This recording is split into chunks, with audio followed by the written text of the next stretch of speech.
Thought we'd mix it up a little bit here on the intro today. Hope everybody's doing well this Tuesday evening. It's a fine night here in Central Florida. We're gonna have a fun interview tonight. Rob's actually been on the show once before. He was part of a transaction that involved Nick Perucci, if I recall correctly, and we had him on to kind of talk about the ins and outs of that deal that went I think well for everybody. But let me bring Robert in and we'll get this thing going. Hey, Rob. Good evening, everyone in the chat room. It's nice to see you again. Was that what it was? We had you on for there was some kind of deal, a cover or something. I don't remember exactly. It was after one of your CAF Comic Art Live weekends where Nick bought something from me, and it was Nick, and there was a few other people on there too. I think that we were discussing different things. Well, that's how I knew we had talked once before, but I couldn't remember exactly what for. Now you're wearing an Eagles hat, so you assume you're a PA native. I am not. You're not. I've been a Philadelphia Eagles fan ever since 1977, and basically, I'll explain this real quick. Back then, I liked football. I liked the helmets and the uniforms, and my dad used to buy me those bobbleheads, that had. I used to crash them together as if they were tackling one another. But anyway, I picked the Eagles as my team because I love their helmets. I love their helmets with the green helmets with the silver wings. And then in 1978, my dad actually called up their offices and told them that his son was a big fan of theirs, and they ended up sending me a helmet, a Philadelphia Eagles helmet.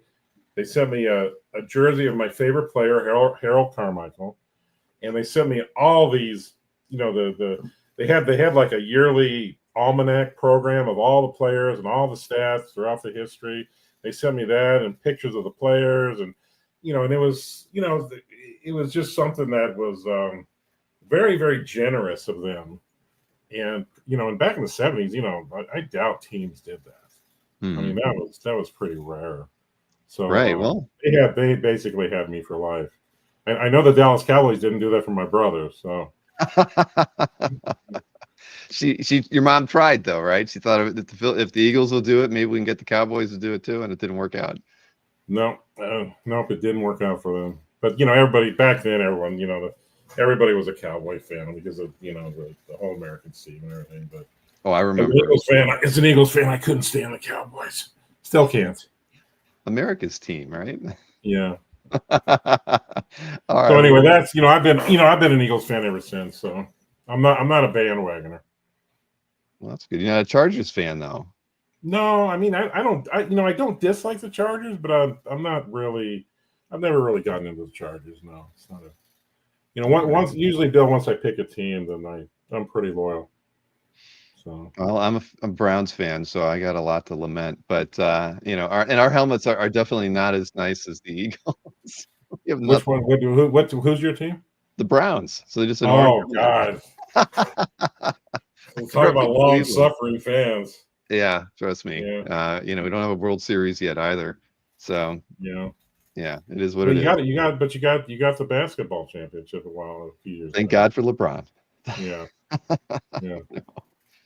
Oh man, but we're here to talk about you and comics and comic art, and Mr. Rejek says he's a Vikings fan, probably because of the helmets too. I imagine design is very important. I mean, the Batman wouldn't be the Batman without a great design is very, monumentally key.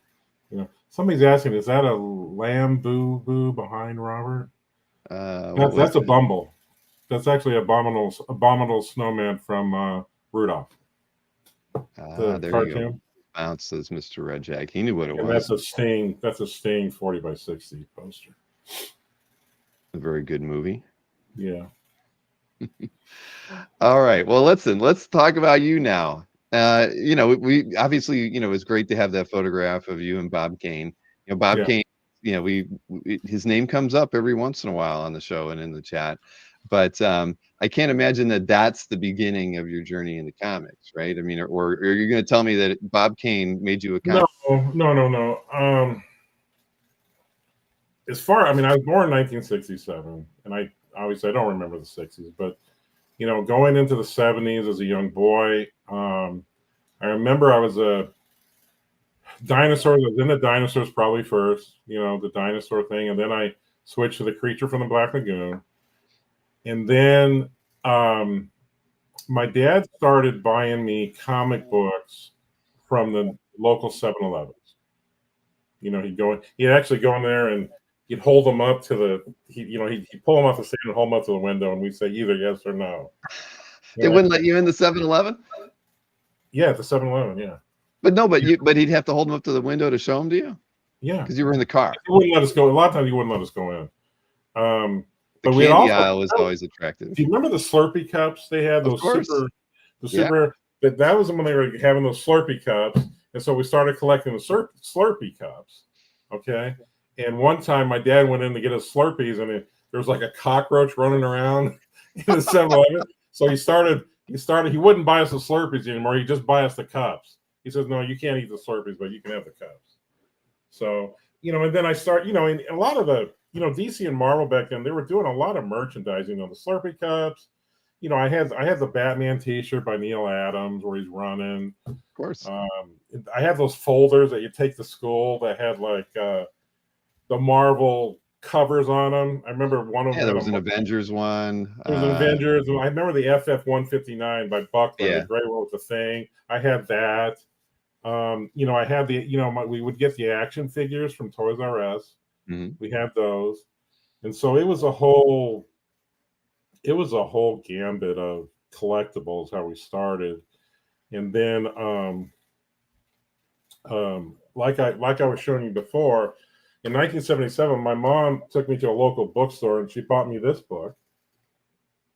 It's the Golden Age of Comic Books by Richard O'Brien, and it has all these really cool color reproductions of the covers. There's Adventure 42, but in it, interesting enough, and in it, this is before I met Bob Kane. In it, it had two very striking images that have stayed with me to this day. One was the cover to Detective 29 by Bob Kane, and the other one was the cover to Detective 31, again by Bob. And and up until that point, Bill, my exposure to Batman was like the TV series from the 60s, of course, and kind of like the Super Friends Batman. We're kind of like the smiling, happy-go-lucky Batman, if you will, which never really appealed to me.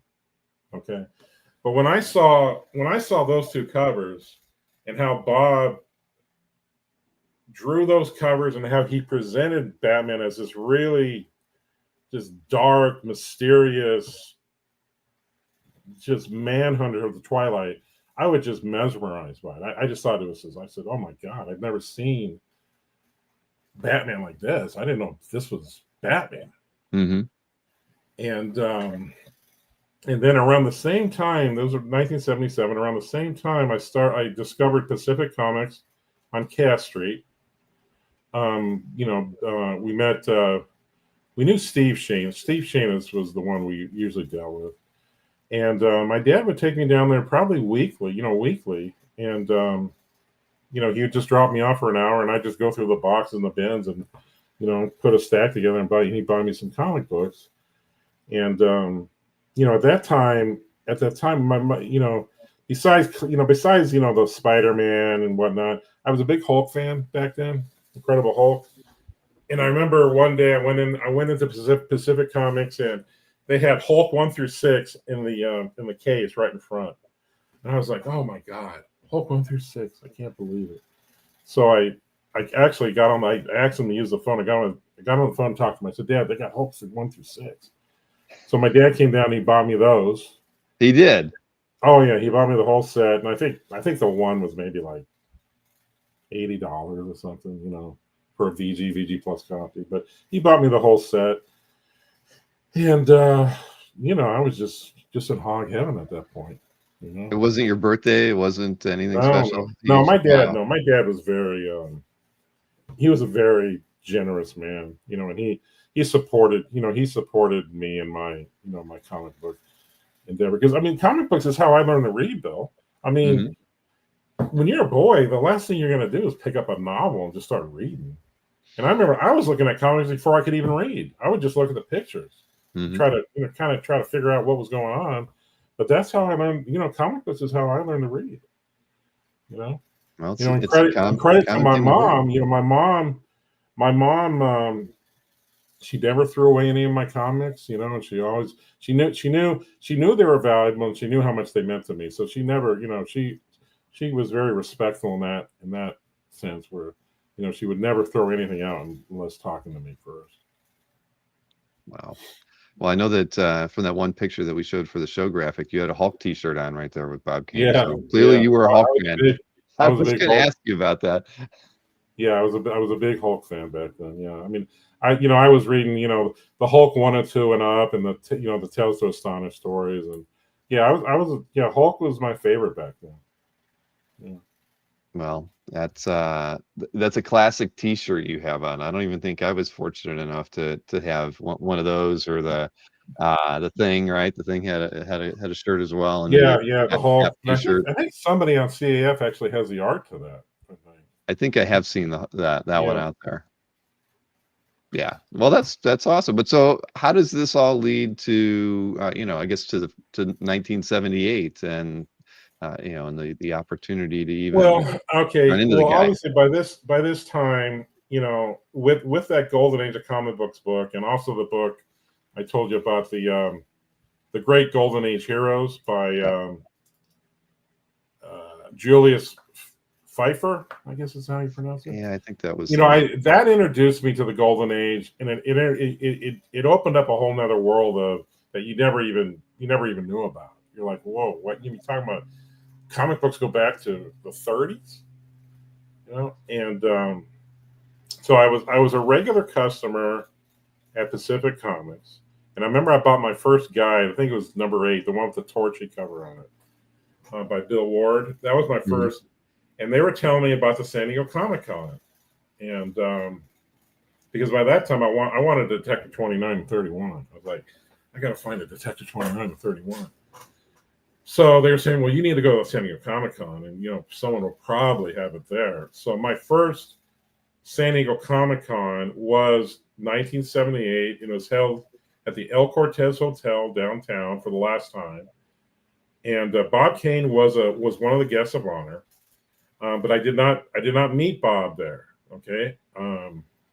But my dad must have been aware. I didn't even know Bob was there. My dad must have been aware of it though, because we went down there and we met Tom French, who was the dealer's room coordinator, and he had this huge spread, just all these wonderful Golden Age books. And my dad was like, well, remember my dad saying, like, Bob Kane's a guest here, and so let's look at some Batmans. And so, we started looking at Batmans, and I remember he bought a Batman 3, but the books that I really wanted, I wanted some more funds, because again, going back to this book again, this is one of the covers that really impressed me. The Morphin 56, Dr. Fate. And so I wanted some Dr. Fate comics. Sure. Because I thought his costume was just so cool, that golden helmet and everything. So I was asking Tom, do you have any Dr. Fate comics? And he says, well, yeah, he had a Morphin 61, that beautiful red cover, where he's zapping the alien. They had that, so my dad bought that for me. And then Tom says, this book, it was a Morphin 67. He says, this is the origin of Dr. Fate. And says, oh, I said, really cool. Says, well, my dad bought that for me. And, he bought a Batman 3, and I think he may have bought some other Batmans for us too.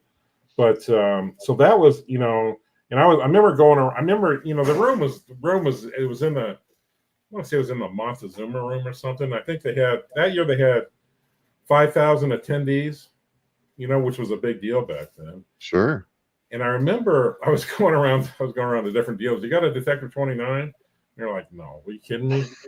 So, but I remember, I think it must have been Camelot, but there was a dealer in the corner that had the Egyptian Queen, the Frazetta Egyptian Queen for sale. And I want to say it was like $3,000 or something. But so it was, it turned out to be a very rewarding and eye-opening show, for me, because it was my first Comic-Con, and it was just like walking into a room with, it's kind of akin to when I first saw Star Wars as a little boy. I mean, you go into the movie, I had no idea what I was going to see, none. And then you come out of the movie and your mind is just blown. You're just like, wow. I just couldn't imagine. There's so many comic books and there was so much stuff.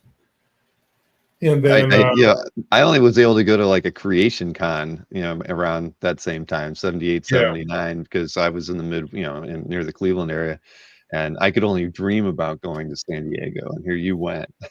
I was fortunate enough to be born and raised in San Diego, so it was, it was a 20-minute drive from right. my house. But Pacific Comics was, I'd go in there every week, and then I was getting, most of my information I was getting from them.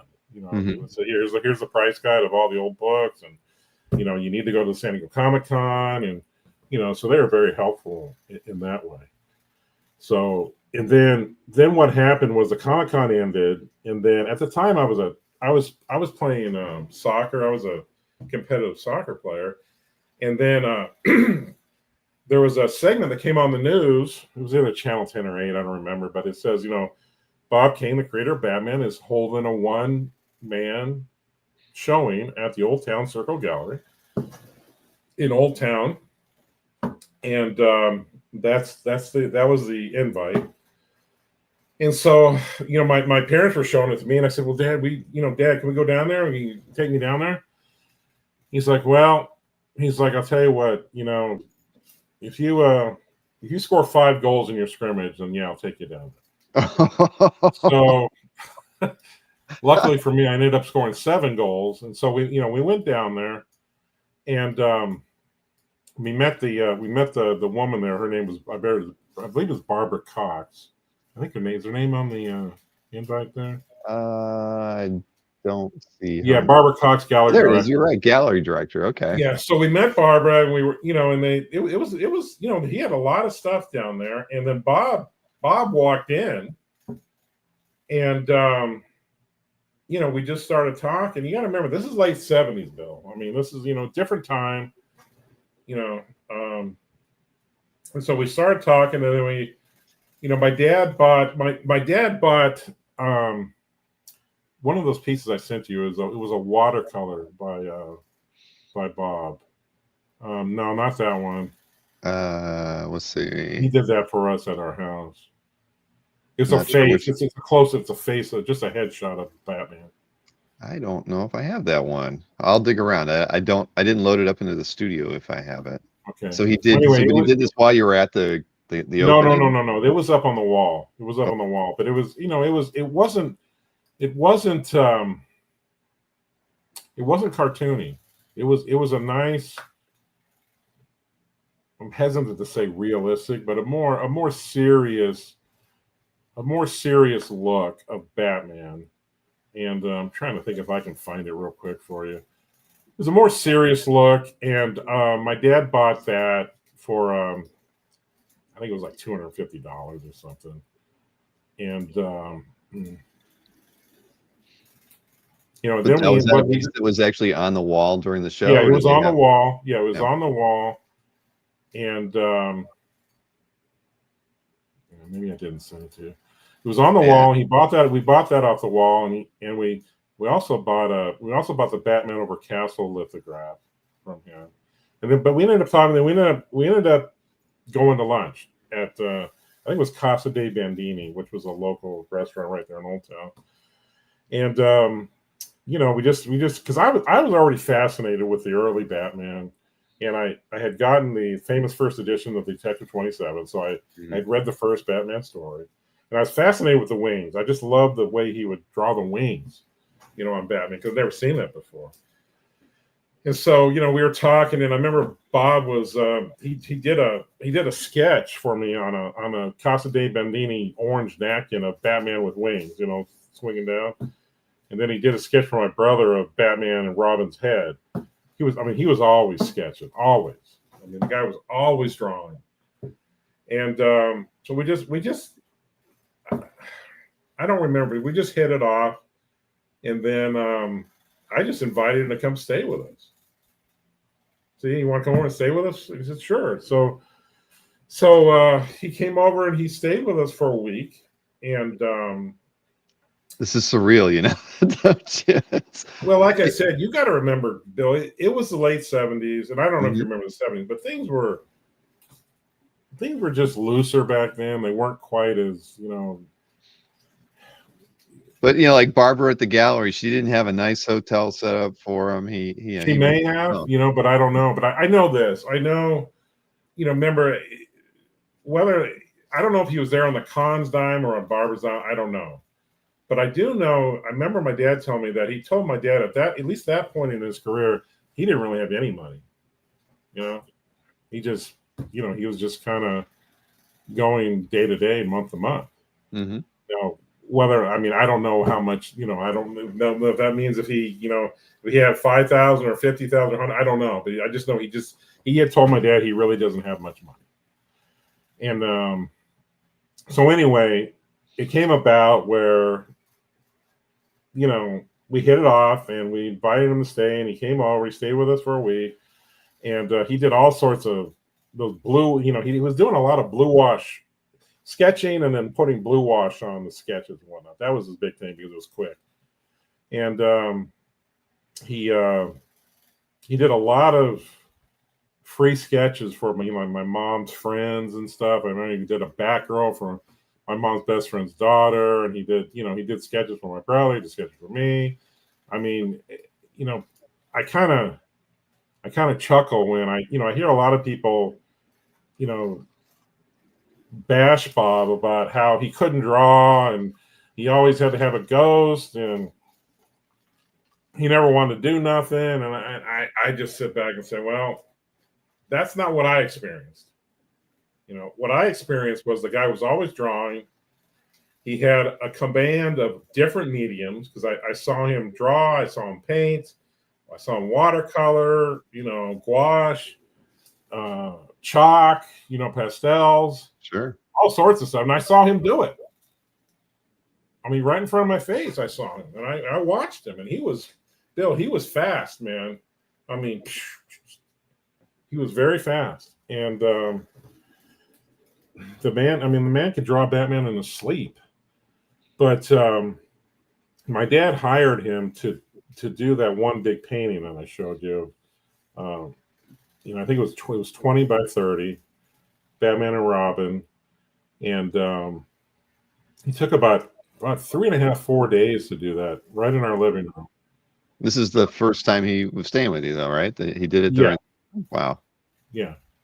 And the characters, the characters were done in probably I want to say like a gouache, because it looked like it was some type of it wasn't oil, because I remember I asked Bob, how about doing oil? He just said, Robbie, an oil would take too long. He says it won't dry fast enough. So I think it was a gouache, and for the for Batman and Robin figures, and then the background is chalk, pastels. So he did that for my family, and then he did. I was a big, like I said, I was a big fan of the cover of Detective 31, and I was always asking him about the monk, because I never seen the monk, never heard about the monk, but the villain fascinated me, and so he did me a drawing of the monk. I think I sent that to you. Let's see. I didn't get that one, I don't think. No. I hate to say it, unless it's It definitely didn't get moved over. Can you get any way you can get into my gallery? Oh yeah, of course I can load up your CAF Go into my Gallery. gallery, go to my personal, go all the way to the end, and then go to previous. All right, let's see here. And then go to previous one more time, and then you'll see it. The Monk by Bob Kane from Detective Comics 31 and 32. That was I'm sorry. Now, which room did you want me to go into? All right, go to the personal collection. Go all the way to the end, and then go previous twice. There you go, right there. See that? Right here. There, right. Okay, there you go. Return of the Monk. So he did a monk for me. And he told me, he says, I haven't drawn this character since Detective 31. So that's got to be a pretty rare animal, I would think. And he also did. If you go forward one more, if you go forward, not previous, but forward, Bill, to next. If you go next, there's a. Let's see. He did a Batmite for me. I'm not seeing it on this one. No, go to let's see. No, go previous. And then scroll down right there. Oh, right here. Yeah, he did that. He did that Batmite for me because I like Batmite.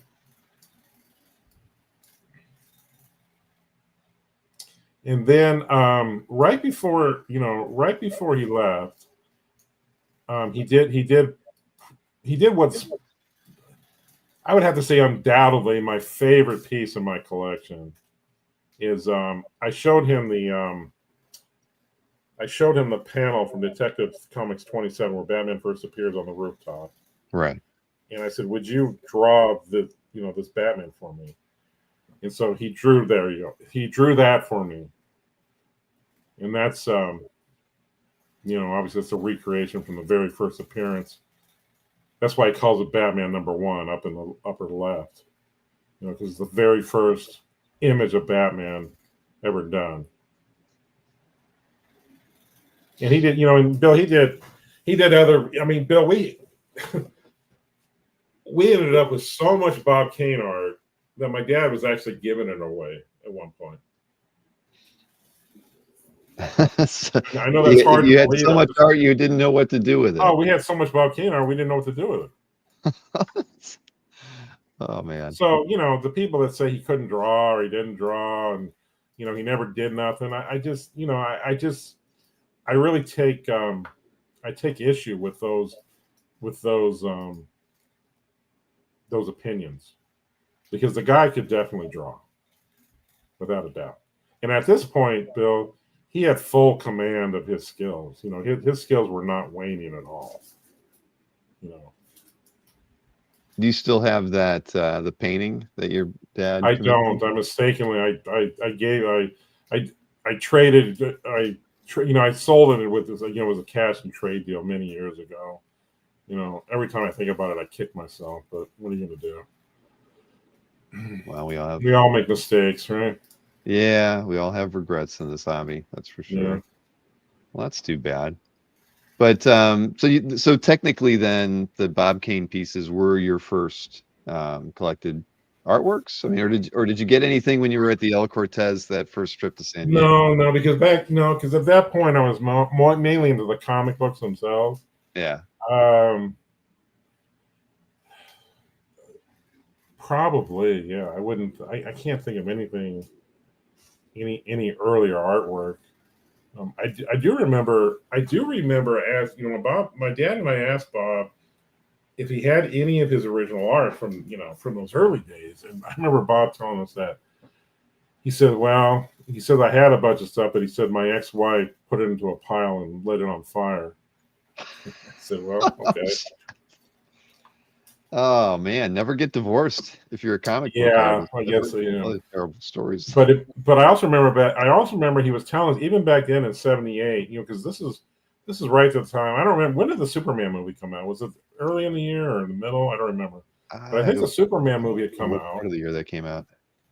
and at that point, Bob told us that Hollywood was in development on a Batman movie. They were working on a Batman script, and but he was saying they were going more the route of the James Bond type of genre, where Batman would be in different countries and different cities and countries throughout the movie to solve the case. It wasn't just in Gotham City, Sure. you know. So I remember him talking about that, kind of Thankfully, like that's not the not the script they ended up working with, but no. It was, but this was '78, so this is 11 years before they came out. We came out with the Tim Burton movie. But it kind of reminds me, from what he said back then, it kind of reminds me of what they did with Son of the Demon, Batman Son of the Demon, that storyline, the first Batman graphic novel, where, he's in Gotham City, but then he goes to, like, I don't know, it's the Alps, wherever Raz's headquarters is, and it takes place in different countries and different scenery and whatnot.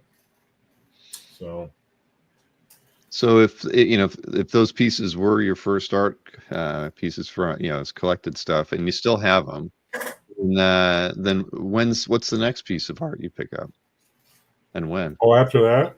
Yeah. Well, from a time standpoint, I would say I started dealing and collecting in art around 1999. That late? Okay, so there's a huge gap between there's a big gap. Yeah, because I mean, you're in the comics, and then then you start to kind of get into your high school years, and I was playing college, soccer.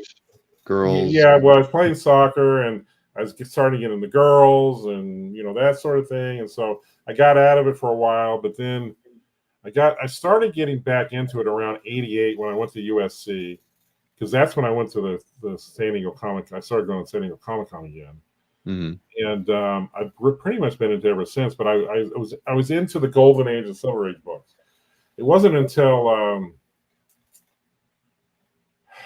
I would say around 99, where I really started buying and selling original comic art on a consistent basis. Bashar Malouf was one of the guys that I was dealing with, and he's one of my personal friends, so he's kind of one of my mentors, if you were, mentors and friends in the hobby, and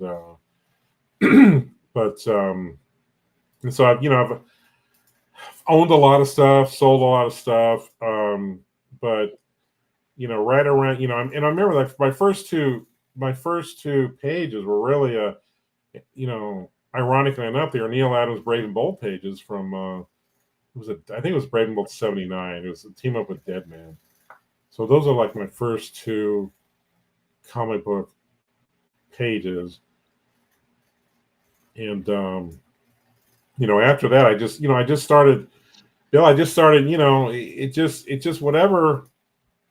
Now you said buying and selling, like right at the onset. Is that just because that was kind of your mindset? You weren't just collecting for your personal collection? Well, yeah, because I mean, I started buying and I started selling. I started getting into and selling in 1988 when I was at USC, just to make some extra money. Yeah. And and I've been pretty much doing it ever since. And I would say I'm really first and foremost a collector, but then I'm a collector investor, if you want. I mean, a lot of times I'll buy stuff, for my personal collection, but then a lot of things I'll buy stuff and I know it's, this is for resale. So it just depends on. It really depends on four factors. If what I buy, the first factor is the character. Do I like the character? Okay. Second factor is the image. How good is the image? A third factor is the artist, of course. Do I like the artist? And the fourth factor is the nostalgic tie to that particular piece. Is there some? Did I read it as did I read it as a boy? Do I remember this story? Do I remember this image? That's all those all those factors come into play. Really, when I'm buying for my personal collection or for resale, because I like, even if I'm buying it for resale, I want to buy what I want to at least like the piece. I rarely buy just because I think, oh yeah, this is a piece that a lot of people will like. That's pretty rare for me, you know. So, I mean, do you have pieces from that time period that are still in your personal collection? Like things that were the bought in the early late 90s? 2000s. Yeah. That's a good question, Bill. I did not anticipate that question. It's good to be, well, you've Not, been a member of CAF not for almost, you're gonna, I well. think Well, this it's late hard. this year. Well, it's hard to. Well, yes, yes. I'm going through my when I'm thinking about it, because a lot of times when I buy something, I'll put it in my gallery, and that's how I know when I bought it. Right. But yes, if you go to my personal collection and you go all the way to the end, yes, there's there's a Spectre piece there by Ernie Chan that I got 94. So that's before I really started dealing, and I don't know if you can bring it up or not, but I got that from Ernie at the Oakland Con, the Oakland WonderCon. Yeah, that's it. And because Ernie had worked on that, that classic series in the Adventure Comics 431 through 440. That Jim Aparo, is Hmm. so famous for. But Ernie was the penciler on two of the issues, 437, 438. So when I met Ernie at the Oakland Con, I asked him, can you do me some Spectres? And he did that one for me. That was in 94. He did a great job. And then he did another one for me. If you go to previous, Here, I can you go check to out. previous and all the way down to the right. Was it one of Yeah. these? Yeah. The one where he's holding the bull. The Oh, bull. yeah. So he did that for me. I think that might have been 95. Yeah, right there. Yeah, that That's was great. 95. And then he also did a Bob Kane-esque Batman, which was right next to that piece in my gallery. It's called Golden Age Pre-Robin Batman by Ernie Chan. He did that for me. So these are all early 90s pieces. Yeah, 94. Huh? 94 on that Yeah, one. 94.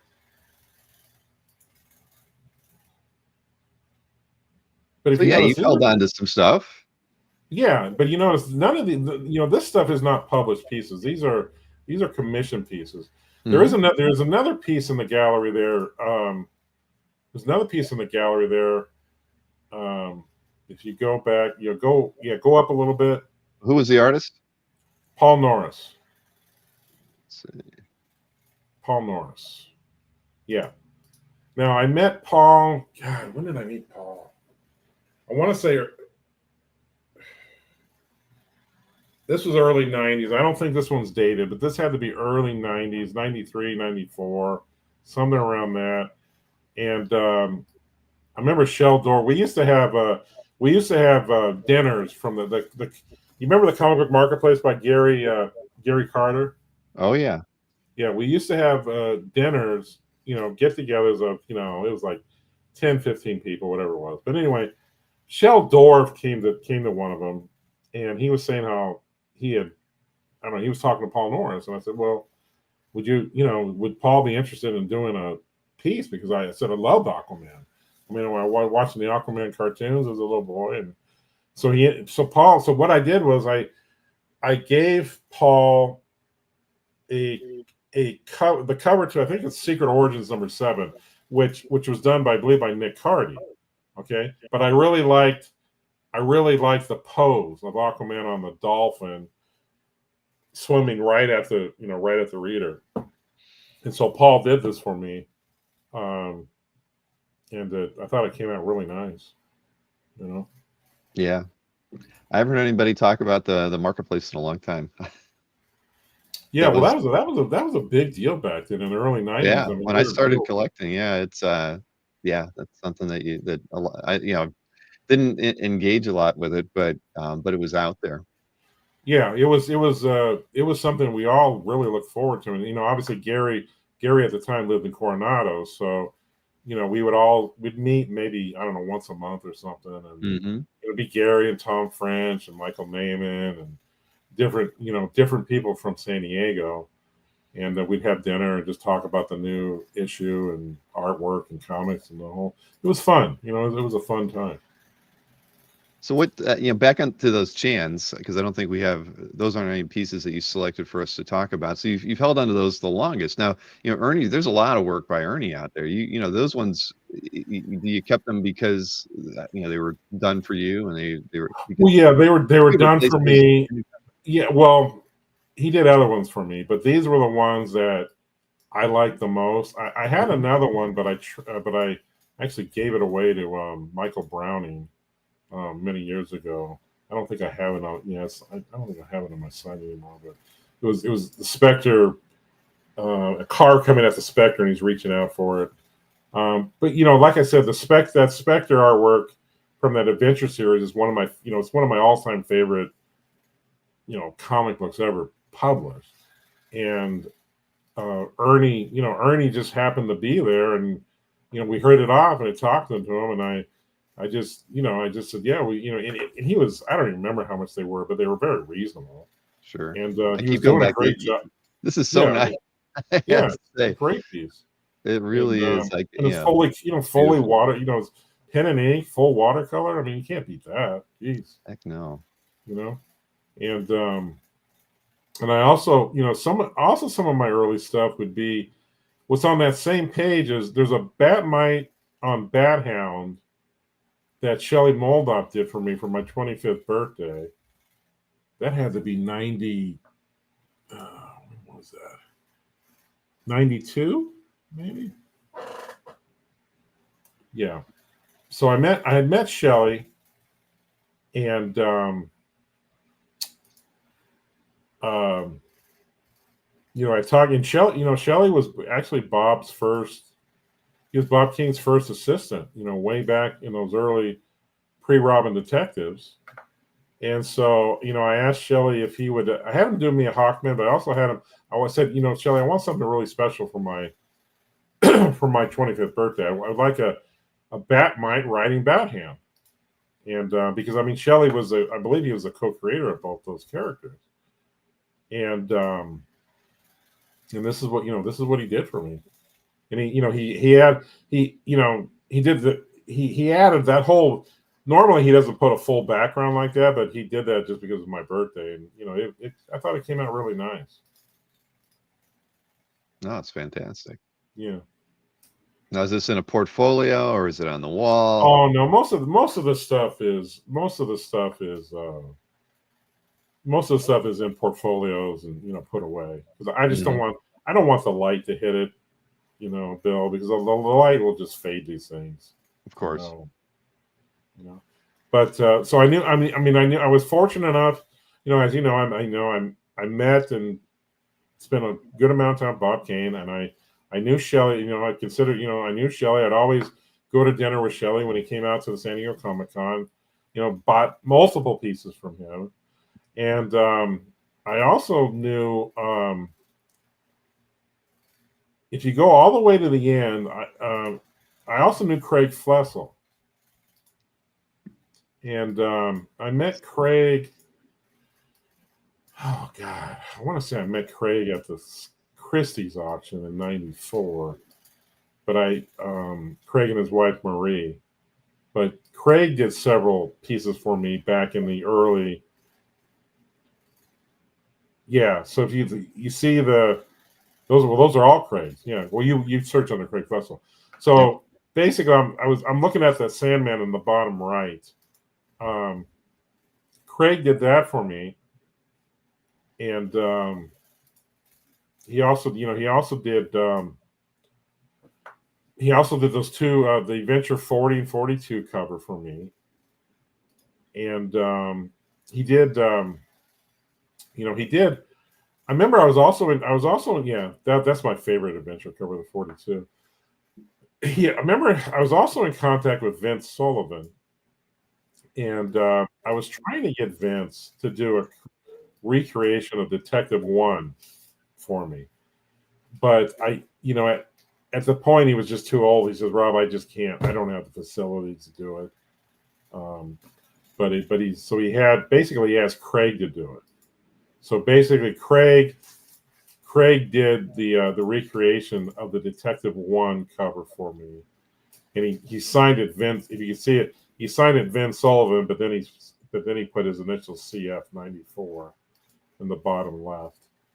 So Yeah, that came out great. Yeah, you use color pencil in there, and it's just fabulous. So the Detective One cover came out really good too. I mean, I've been very, very blessed and fortunate to meet a lot of these golden age, pioneers. I was also fortunate to meet and talk to Jerry Siegel I would say about 5 or 6 months before he passed. His wife Joanne invited me over to their place in Marina del Rey, and I was able to go over there and kind of just talk to him because I was doing a Spectre article, so I wanted to ask him a couple questions about the Spectre. And I spent about 3.5 hours with him too. So, I've been very, very blessed to meet and spend time with the creator of Superman, the creator of Batman, and the creator of Aquaman, and early Sandman artist and Shelley Moldoff, and it's been a wonderful. When you think about it, it's you don't realize how special those moments are, Bill, until they're gone. Right. Because all these guys they've passed on now. Peter Rowe was curious if you had any interesting recollections about Flessel or Sullivan.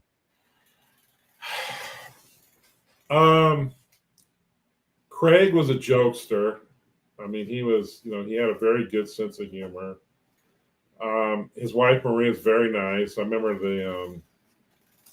he liked, at the time he liked me a lot. He also liked Chris Pedron, the creator of the Fortress. I don't remember if you remember Chris or not. No.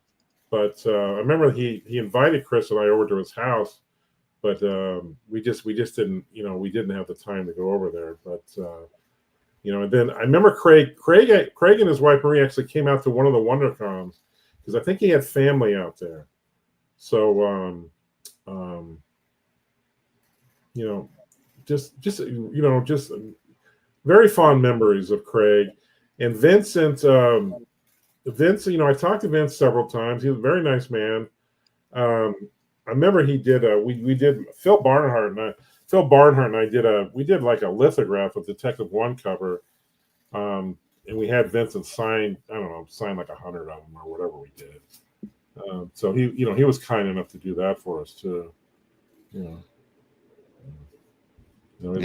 Obviously it was a bootleg, so it's not like. I just figured, hey, let's do it because these guys aren't going to be around much longer. We might as well do it, Right. Well, we're not selling them. It's just let's do it and get it done. So it's it's like we don't we just knew the time is of the essence with a lot of these guys, So, but all these guys. Craig was a delight. Vincent Sullivan's very nice. Paul Norris was a gentleman. He lived right up in Oceanside, maybe 25 minutes from me, and he would always come down to San Diego Comic-Con and say hello to me. He was a very nice man. And Bob, listen, Bob Kane. I hear horror stories about Bob Kane. Bob Kane was very, very kind to me. I can't tell you, Bill, how many free sketches I saw the man do. Can you imagine asking an artist today to do a free sketch? Well, people do, but it doesn't always, Go up and ask Todd McFarlane, would you do me a free sketch, or any of these guys? No. It's just not going to happen. And here's the creator of Batman, just, he was, from what I can tell, at least with me, and from what he he really knew how to treat children. I mean, he was great with kids. He was just a wonderful with kids. He had, some people are just really good with kids. And I remember this. I remember I asked Bob, I said, Bob, he told me to call him Uncle Bob. I said, Uncle Bob, did you ever meet Babe Ruth? Because I remember the stories my dad had told me about Babe Ruth. And he said, Robbie, he says, yes. He says, I did meet Babe Ruth. I said, I went to a game. He says, and I went down to meet him after the game. He says, Babe did not hit a home run that game. But he says, when I went down to the locker room, I met him. He said, this is what he said to me.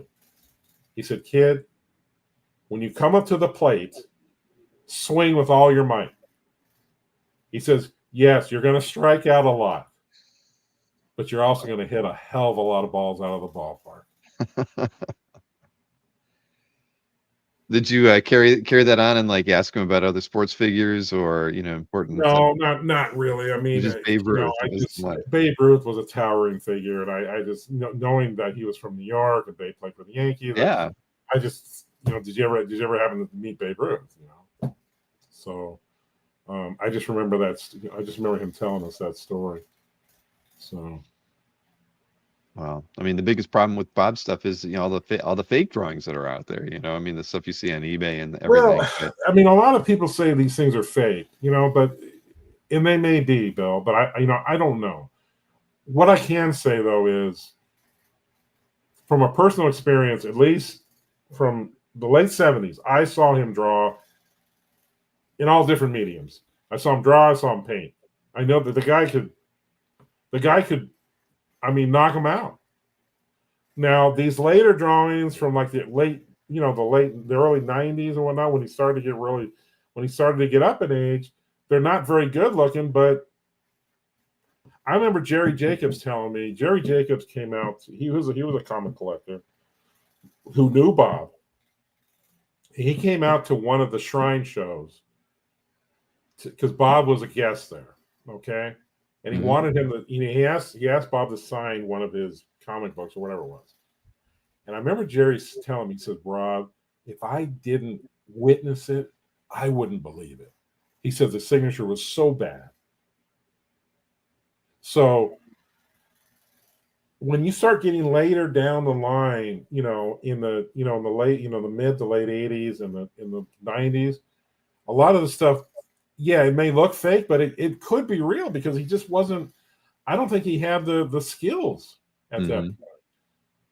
Now in the late '70s, he had some. I mean, he had skill. Right. Well, it's evident from the pieces that you guys got. Yeah, I mean, so and I think a lot of it stems to the fact that after Bob died, I think he died in '89. I'm sorry, '98. He died in '98, I believe. After he died, there was a movement. There was like a anti-Bob bashing movement, to where Bob did nothing, and he didn't really create Batman, and Bill Finger did all this, and Bill Finger, everything's Bill Finger. Batman wouldn't exist without Bill Finger, and I'm sure I'm sure you've heard. Yeah. I mean, and it's like, okay, well, wait a minute. First of all. It is believed and it is accepted that Bob came up with the initial concept of Batman. Okay. Now, if he looked like, if he was in a red suit with a domino mask and bat wings, that may be the case. I don't know. And then he went to Bill, and Bill allegedly helped him flesh out the costume, which is an important piece. I agree. It's an important piece of the look of the character. But does that constitute a co-creator credit? That's debatable. But if it wasn't for Bob, you wouldn't even be at that stage. And then this is another factor, Bill, that a lot of people don't know. Okay. And that I wrote about in one of my articles in my fanzine. Bill Finger wrote the first two stories in Detective 27 and 28. They were 6-page stories. Okay. The first story in Detective 27, The Case of the Chemical Syndicate, was a ripoff of an earlier Shadow pulp story from, I think, 37. It's called Partners in Peril. So it's not even an original story. Okay? I'm not familiar with that story. So that's fact. Mm-hmm. That's fact. So be it as it may, you have Bill Finger. He wrote the first story. There's 6-page stories. There's nothing remarkable about those stories. There's no major villain introduced. They're just detective stories. Okay, they just happen to be the first 2 Batman stories.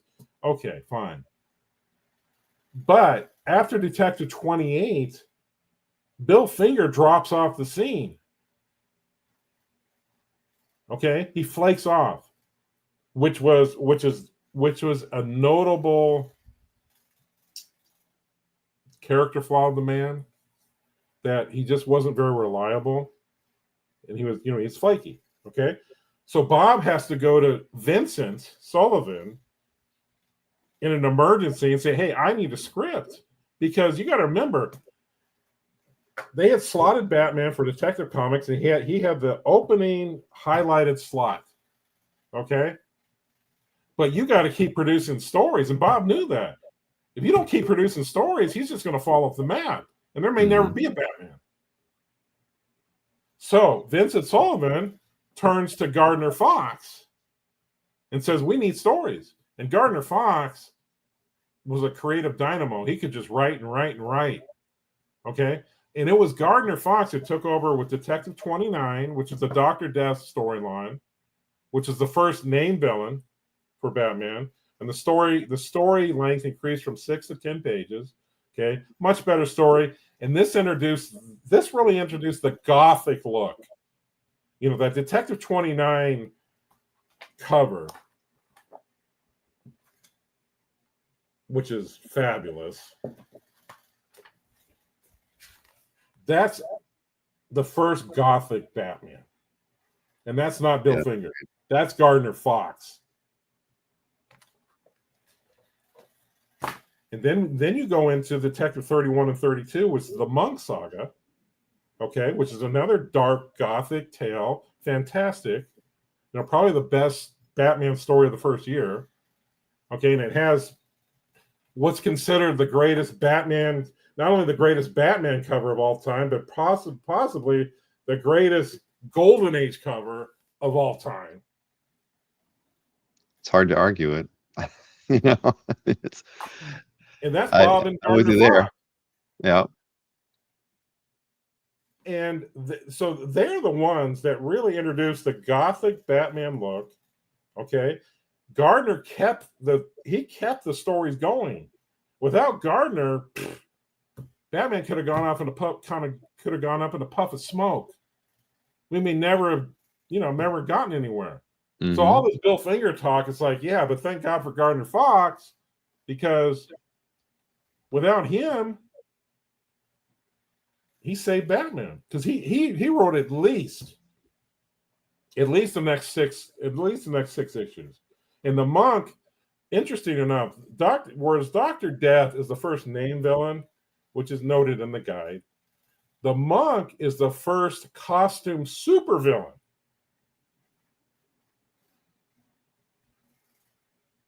And he's a supernatural villain. He's a vampire and a werewolf. He's very powerful, very deadly. And in Batman, Gardner's introducing the utility belt and the gas pellets and the suction cups to climb up walls. And he has Batman escaping from these death traps. So all the Bat Plane, the Bat Gyro, the Batarang, all the Batman's first love interest, all these things that people think that was Bill Finger. They're not. This is Gardner Fox. Gardner Fox is taking, he's taking the Batman stories and just raising the bar and creating these him and Bob are creating these classic stories, classic villains. Right. And another interesting thing, Bill, that a lot of people don't realize is Detective 33, which is the first Batman origin. Gardner Fox was the writer of that. It was not Bill Finger. It was Gardner Fox. So who really wrote the origin of Batman? Because Gardner Fox was the writer on the strip at that time. It was not Bill Finger. It's hard to say. I mean, but a lot can be said about like look of a character, the costume and things like that. As the one, so you could say that Finger had a hand in the iconography. Oh Like yeah, we're thinking about the Eagles cap, Bill, things that, without a doubt, Bill Finger yeah, should get credit for designing the classic, the look of Batman, without a doubt. right. Okay, But like we were but talking about sports at the beginning, it's like the Eagles helmets or the Falcons helmets. yeah. People identify with like the way a character's costume is drawn. So it does have some clout, and I'm just speaking from just thinking about it in terms of like design. I mean, whether or not it's Well, the design, yes, but the design was also Bob. Bob was yeah, the artist, and Bob had to execute the design. And if you look at those early issues, the artwork from 27 to 28 changes dramatically to 29 and 30 and 31 because the ears start really elongating, and Bob starts with the wings. I mean, you start to really get that really fascinating gothic look, gothic characters, gothic feel. It's very Dracula-like. And I'm just saying, Bill Finger should get credit for helping design the costume of Batman, but Gardner Fox should definitely get credit for keeping that character alive. Because if he hadn't stepped in, Bill, who knows? I don't think most people just don't realize. I mean, I would have to say the most important people were Bob, Bill, and Gardner at that point. Well, speaking of Gothic, some of you gave me some images to look at and to talk about from your collection, and this one kind of fits the bill, right? I mean, what That's about the image, right? I mean, is it kind Oh of yeah. Well, this is a piece that Bill, I think, Bill, I believe the term iconic is really overused, by a lot of people. It's really, it's overused. But in this case, this piece is truly iconic. Okay. This is the cover to Batman Son of the Demon hardcover graphic novel. It was released in 1987. It's by Jerry Bingham. It's an oil. And I remember when I first bought this book, I was just blown away by this image, because to me, there's a lot of factors here, but this I was talking about the different factors that come into play when I want to buy a piece. And this has all of them. This has it has the right character, an iconic image by a great artist, and it has a nostalgic tie for me, because I remember reading this graphic novel back in '87. I think I was 20 years old, and I just loved it. I mean, I just to this day,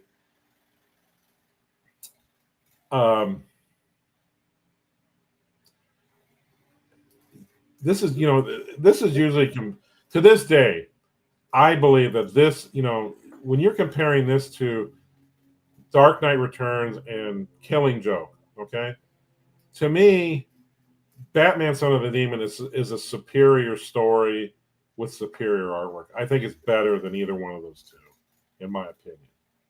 Okay. Why it hasn't ascended to the popularity and demand of collectors, I'm not sure, but it was the first Batman graphic novel. The artwork was phenomenal, and like I was saying before, it was a story that basically followed Batman from Gothic City, to different exotic locales around the globe, for that particular story, which was very creative, I thought. So in the I always thought the body, the way Jerry painted his body was perfect because he's muscular, but he's not. He's not. He shouldn't look like Conan. Batman's got to be fast. He's got to be quick. He's got to move. He should be built more like almost like a swimmer, if you will. And so, I mean, to me, the anatomy is just spot on. And I'm also a sucker for that dry brush technique in the background, Bill. It's just phenomenal. And this one isn't on the wall. It's being prepared to go on the wall. It feels like this is a piece that feels like it needs to be on the wall, right? Something that you look Yeah. at every single day. Because I'm sure, Yeah. The photographs and the scans don't do it justice. I'm sure the red really, really pops, and the lighting on this thing is fantastic. And Marcus, whether he says Bingham art is rare. There really isn't a lot of Jerry Bingham art on CAF, believe it or not.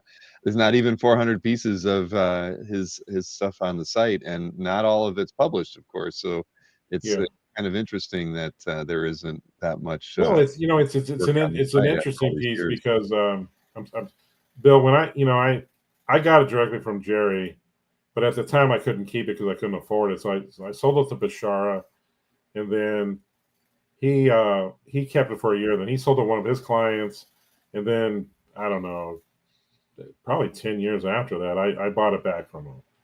But I remember Bashara saying this about it, and he says, this is the type of piece that it really transcends comic art. This starts to go into fine illustrative art. This is not comic booky at all. This is like fine art.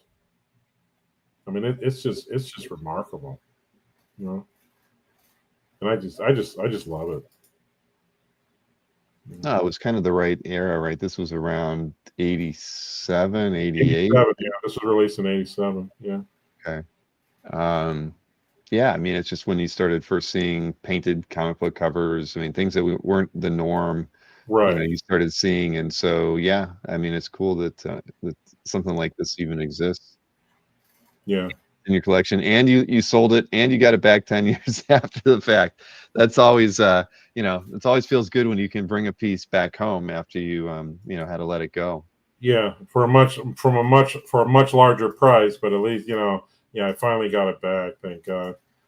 But I was in the fact that also, Bill, the fact that I consider Jerry a personal friend, and our relationship, we would often meet for lunch, and I would when he lived out here, but I did an article on Batman Son of the Demon. I interviewed Jerry for probably about, I don't know, 12 hours, at different intervals.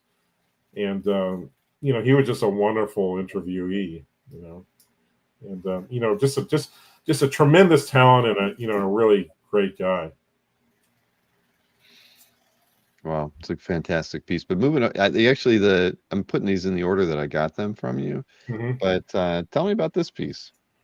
Okay, well, that's interesting. That was done by an artist named Alan Lathwell, who lives in England.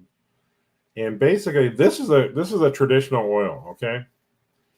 And I was working on my first graphic novel. It's called The Outlaw Prince, with Dark Horse published it. This was back in 2011, I think. But I was talking to Alan. I said, Alan, this is close to what I want, but we got to adjust certain things to get it to exactly the way I see the character. And then, so what we did was we used this as the base, okay, the traditional oil.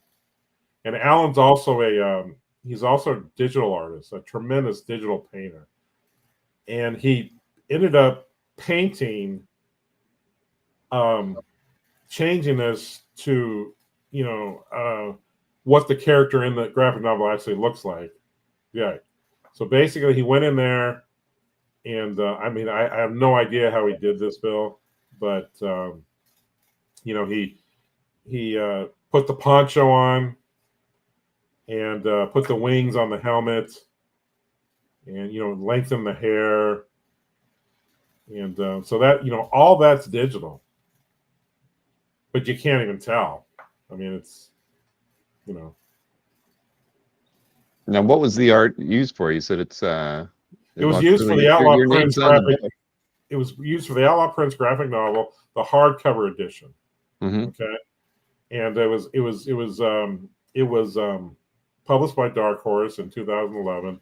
You know, there was a softcover edition that, you know, another artist did, but this was, excuse me, this was the cover for the hardcover edition. Now, And it was an adaptation of The Outlaw Torn by Edgar Rice Burroughs. and Yates and Kaluta worked on Yeah, interior. Kaluta, Michael did the back, or he did the breakdowns, and then Thomas Yates did the, because it's all painted. Thomas Yates did the ink wash, and I believe his wife did the coloring on it. I think there's some. If you go into, I think there's Bill. If you go to my galleries, I think there's an Outlaw Prince gallery. Yeah, and it shows you some of the. It shows you the cover to the. It shows you the cover to the cover to the soft cover edition, and then it shows you some of the interior artwork as well.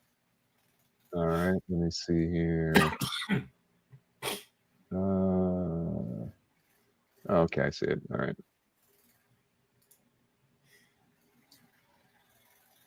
I'll end up, let me just share the screen that I've got here. Yeah, so the middle top, that's the soft cover edition cover. It was done by Assad Ribic.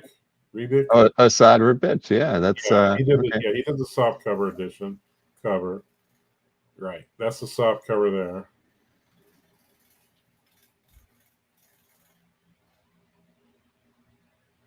And then it shows you some of the interior pages by Thomas Yates.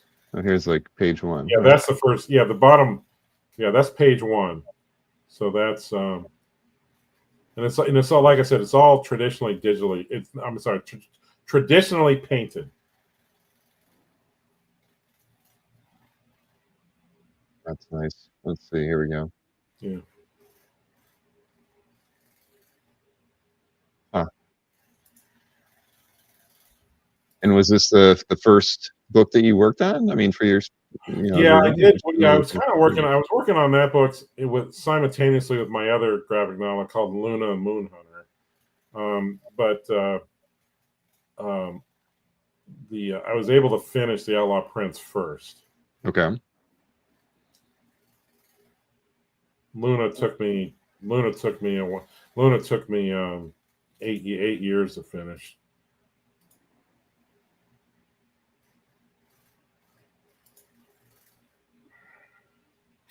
Commitment, Rob. Yeah, the Outlaw Prince probably took me at least. It took a couple of years to get that done. But I mean, Bill, I like good art, and I don't want to compromise. So it's Right. like, you gotta wait. You gotta wait. Was the delay mostly just in the art creation? Would you say? For the Outlaw Prince? Yeah. It was mainly, because every page was painted.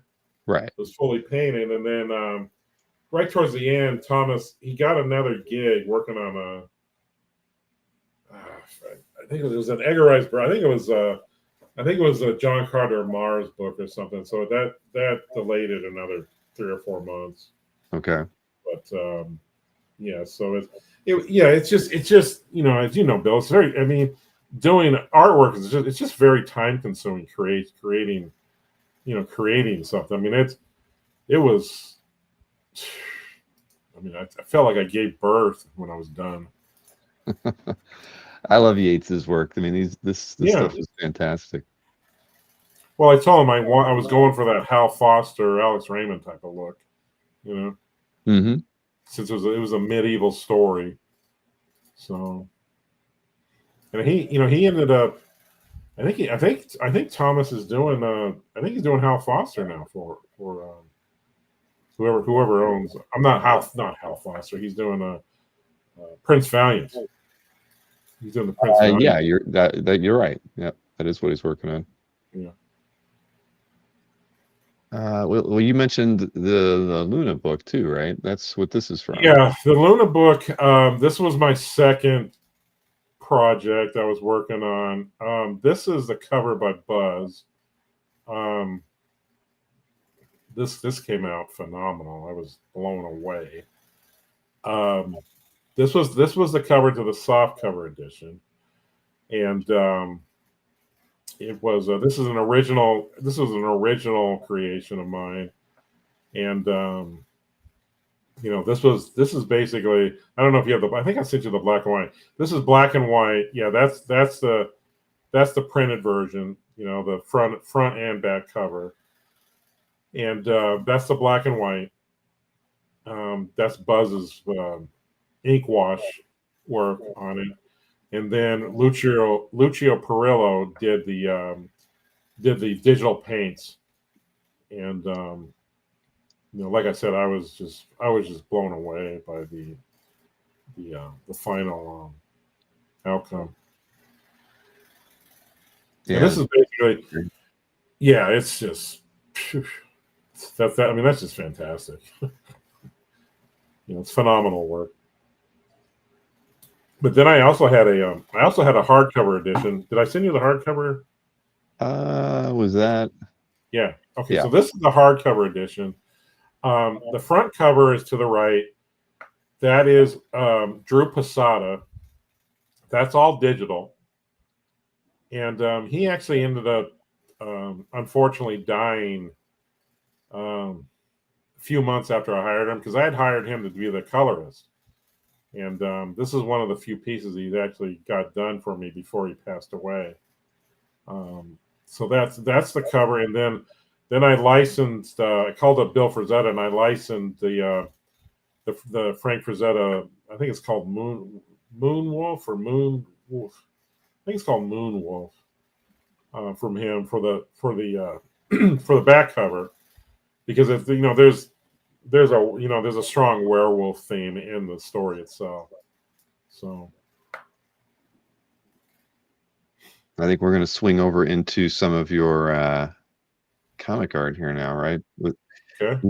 Yeah, we haven't really talked about the Spectre too much. I mean, we saw the Chan piece and stuff, but Right. you've always been a fan, right? This is Jerry Bingham again, and from around the same time period. This is 1988. I remember asking Jerry. I mean, I had been looking for this piece probably since it was published. And I remember I met Jerry at the San Diego Comic-Con in 2011, and I asked him about this piece. I said, "Hey, do you still have that Spectre piece where he's floating in the air?" And he said, "No, I sold that like a year ago." I said, "Oh." I said, "Well," I said, "Do you remember how much you sold it for?" He says, "Yeah." He says, "I think I got like $200 for it." I'm like, $200. It's like, but anyway, so interesting enough, Bill, so that was 2011. So I basically just, I forgot about it. I said, well, it's gone. But I was one morning, once it was a Sunday morning, I remember this, and it must have been in 2014, because that's when I posted this. I was perusing through comic art fans, and I was just surfing, and this piece popped up on the classified for sale. And I was like, holy cow, that's it. And it was posted by Fanfare. I don't remember Fanfare. Oh, Tom Fleming, of course. Yeah. So basically, I went in there and I pressed purchase now, and then I called them. It was Sunday, but I called them, and interesting, they picked up, and I said, "Hey, I just want to make sure I just purchased this piece. I just wanted to confirm that I got it." He said, "Well, let me check." He says, "Yeah, you got it." I said, "Fine, I'll send you payment tomorrow." And so I got this right off of the classified on Comic Art Fans. It's just the right timing, I guess. And it's one of the best Spectre covers I think ever done. It's Jerry in his prime. It's a full image of the Spectre. I would say the Spectre is probably where Batman's my favorite character. Spectre's got to be a very close second, and it's just it's just again it's the right character, Bill. It's the right image by a very talented artist with nostalgia tied to it. So it has all four factors, going for it. It is a beautiful cover, and yeah, Yeah. Tom was always a pretty good guy. He had a good eye for art. He definitely liked it, the kind of Well, I was shocked that it was on the classified. I was like, yeah. and just thrilled that I was that I was there at that time to get it, because it's just the right timing. We hosted Tom's site back in the day, so it probably appeared could have even been in the for sale search, with the uh, and had it been on his website or something like that. But either way, yeah, this is great. Yeah. Let's see. Oh, that's right. You did have another Spectre piece. Okay, this is the title splash from Adventure 433, which is probably my favorite. It's my favorite Spectre story of all time from my favorite run, that 10-issue run. And I got this out of Heritage. This popped up on Heritage, and it's this is actually a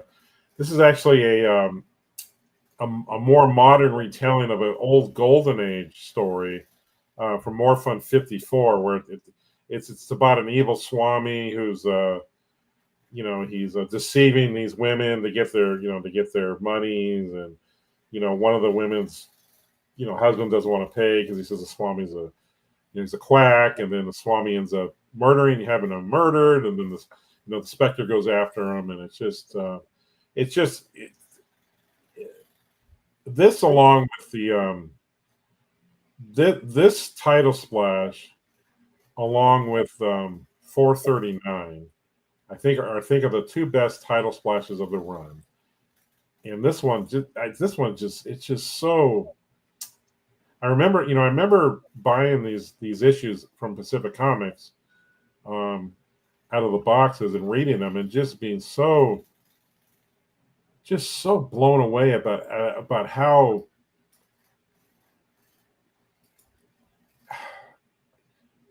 just the raw, powerful vengeance that the Spectre would execute on the villains. I mean, there was no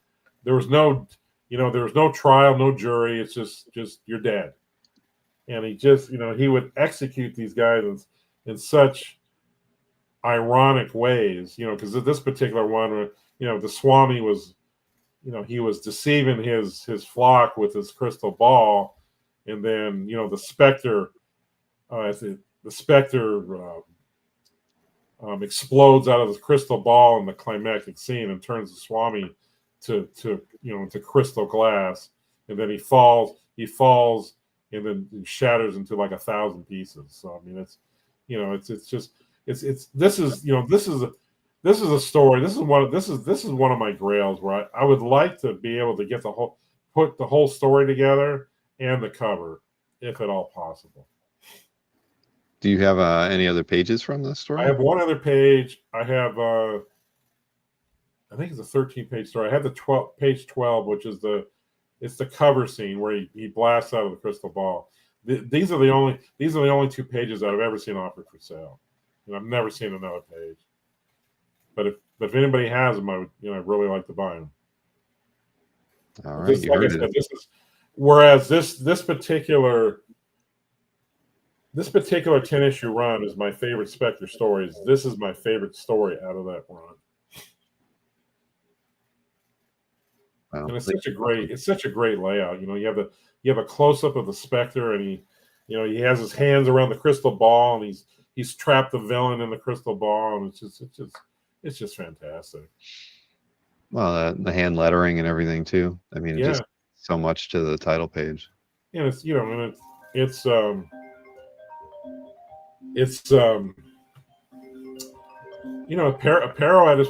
in his prime. It's just you can't beat that. Now, Neil Adams. Did Okay, you? this is Neil Adams. This is okay. What this is. I'm just gonna tell my buddy I'm gonna call him back. This is a recreation from the back cover of the famous first edition of Action Comics #1. Okay, Mm-hmm. and I remember when I bought that. I remember when I bought it, and I remember when I looked at this image that Neil had done. I remember thinking, even though I'm not really a Superman collector, okay, but in my opinion, this is probably the greatest single image of Superman that I've ever seen. I mean, it's just so powerful and majestic, and by one of the greatest illustrators, that has ever lived. And so I went to one of his proteges, Buzz, and I told Buzz what I was thinking, and Buzz said, "Okay, well let's see if Neil will do it on actual gold paper, to make it look like like the original is printed."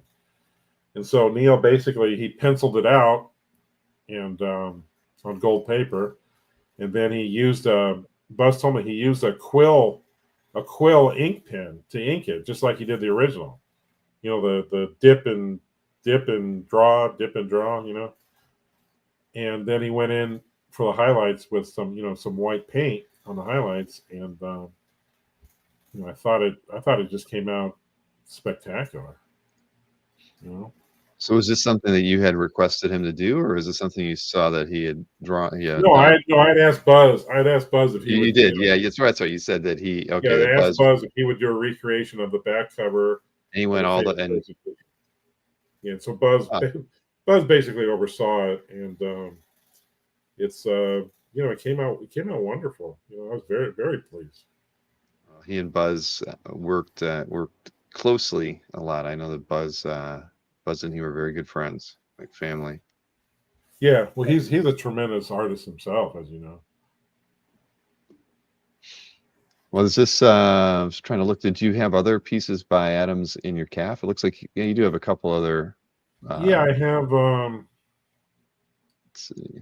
Let's see. I have a Spectre done by him. I see that. That's kind of crazy. That's here. I'll even switch over Yeah. that one off for a second. That's really nice. Oh yeah, that's a double page spread from Spectre 5, and I got that from Bashar a while back, and it's just Oh, this one. huh? I'm sorry. I was looking at it, but yeah, you got this one from Bashara. I got this from Bashar a while back, and it's probably it's very dramatic, very dynamic. Um, from that was Neil's last issue, and the fact that it's really large too. I think it's larger than a twice up cover. So Wow. I think it's huge. Jurassic Park before the movie. Yeah, That's awesome. yeah, and that's a page from Spectre too. I got that from my friend Ken Rogers a couple of years ago. That was Neil's first Spectre issue in that series, and it had Spectre. It had Spectre in every panel, full body images and close ups. So I thought, yeah, that's really a special page. So, It is. yeah. It reminds me of Sienkiewicz on Moon Knight. Kind of the way he would handle that. Yeah. Bill Well, definitely. Bill was highly influenced by Neil. Oh yeah, without question. Especially his early work, which I really loved. I mean, I thought that early Moon Knight stuff was just fabulous. God, I just Yeah. loved it. Well, that's a great page. We're going off the rails a little bit, looking at different stuff, but it's always curious, when you have one Neil Adams, you got to have another one, and you have a couple. It's great. I have a few, not it's not, I'd like to get more, but it's his stuff is his stuff is pretty expensive. Yeah, Wow. Look at that. that's a page. No, Bill, that's a page that's from one of my favorite Batman stories, Detective 397, Paint a Picture of Peril. And I remember reading that as a boy in the that was reprinted. That story was reprinted in one of the Batman treasuries. I think it was the strangest Batman cases of all time. It's called something like that, the strangest Batman stories. But anyway, this was the opening page. I remember Neil said that Neil actually inked this page too, even though Giordano inked most of the story. Neil penciled and inked this page.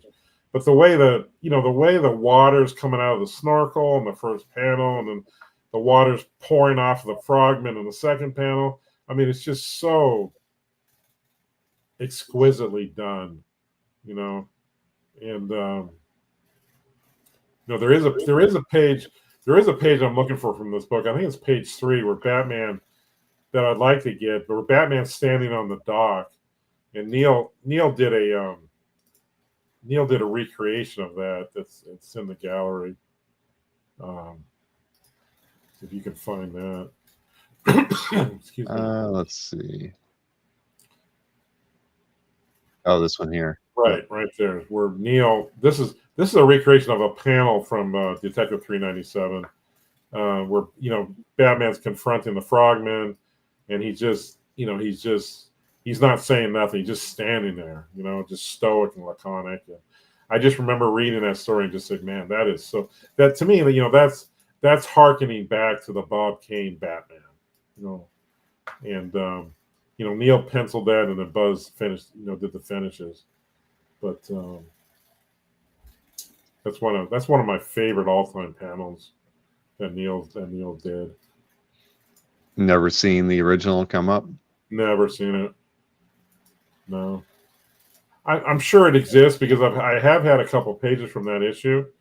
So I'm sure it exists, but who knows where it's at. Yeah. Okay, this is the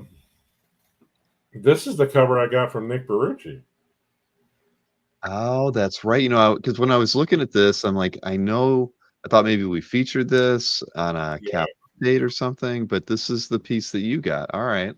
Yeah. So basically, as you know, I've always been a big fan of the Spectre Adventures comic stories, and I remember one year Nick came up to my booth and we started talking, and he said he actually had a couple covers.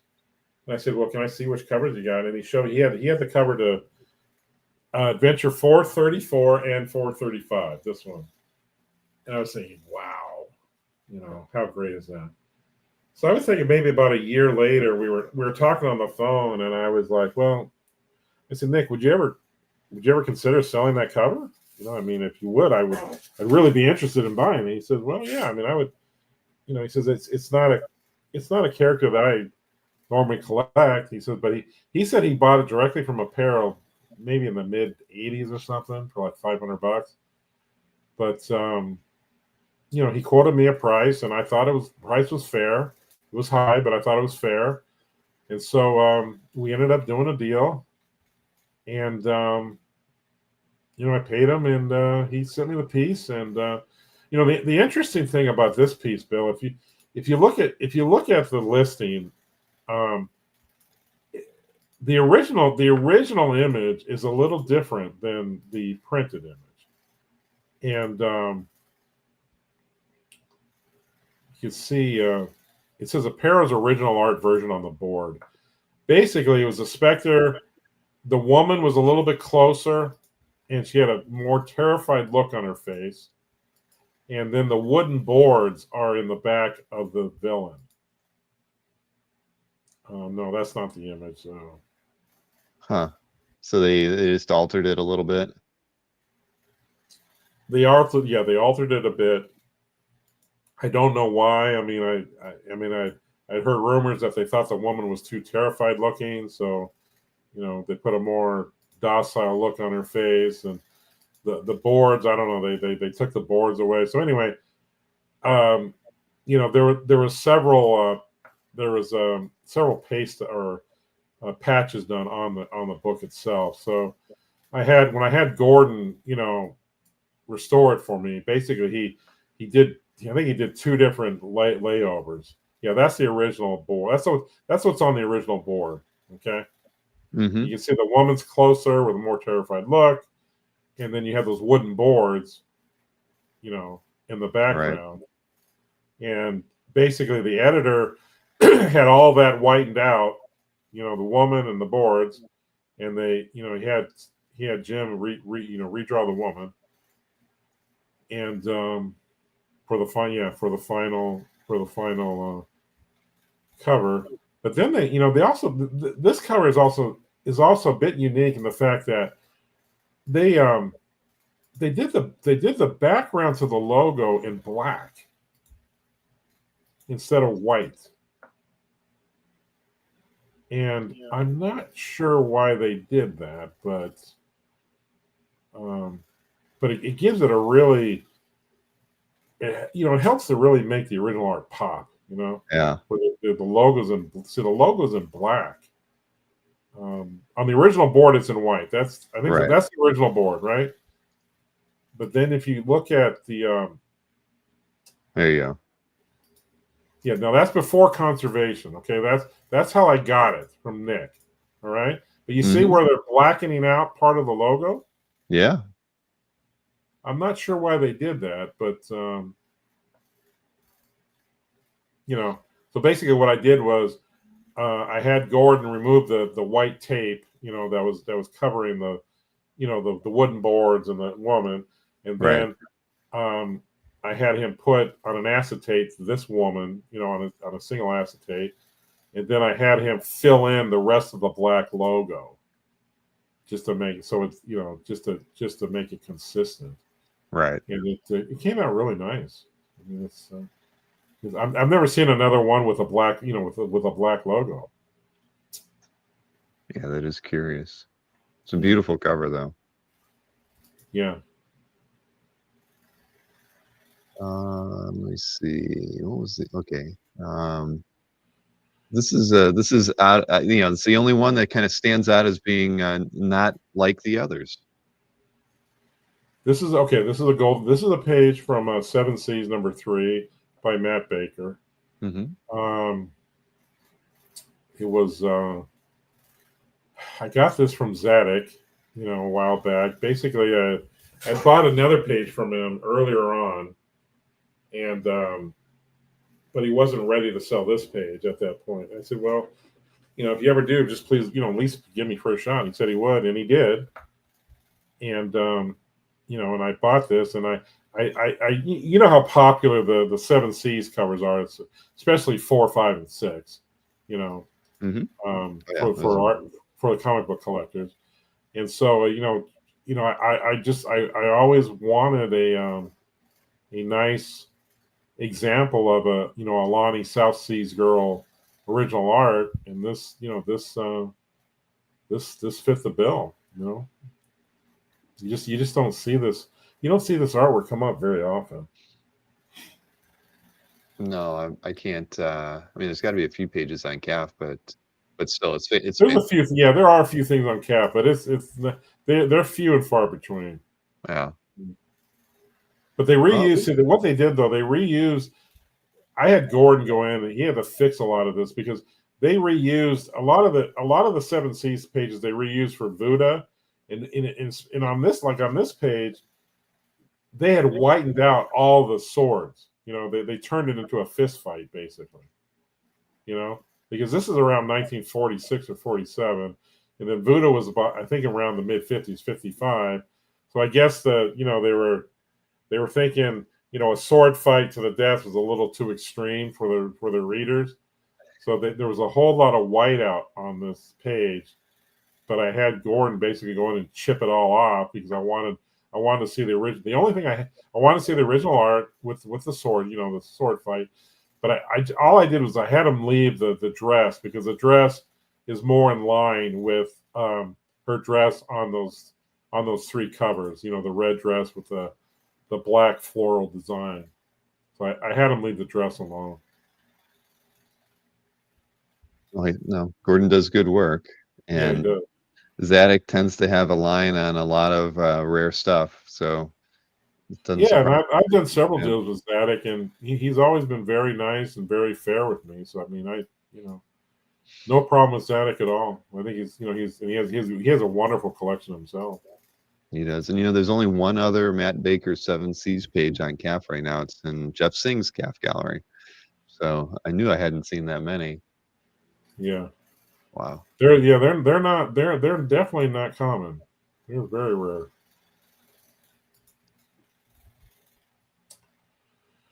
Okay, this is a piece. Um, this was done. This was done in mixed media. Um, it's acrylic, color pencil with some airbrush by Drew Struzan, who is a world renowned Hollywood poster artist. This was done in 1977 for the Thought Factory posters. I don't know if you remember the posters or not, but I do not. I mean, I've heard of Thought Factory, but I don't well, they came remember out. the They came out with posters. They did a Superman poster. They did this Batman poster. They did Spider Man, Hulk, Captain America. A lot of the big Wonder Woman. A lot of the big uh, superheroes. But I mean, Bill, I had this poster as a little boy. I had it hanging in my room for many, many years. Loved. I mean, just loved it. You know. And I remember when I would look at the poster, I remember thinking,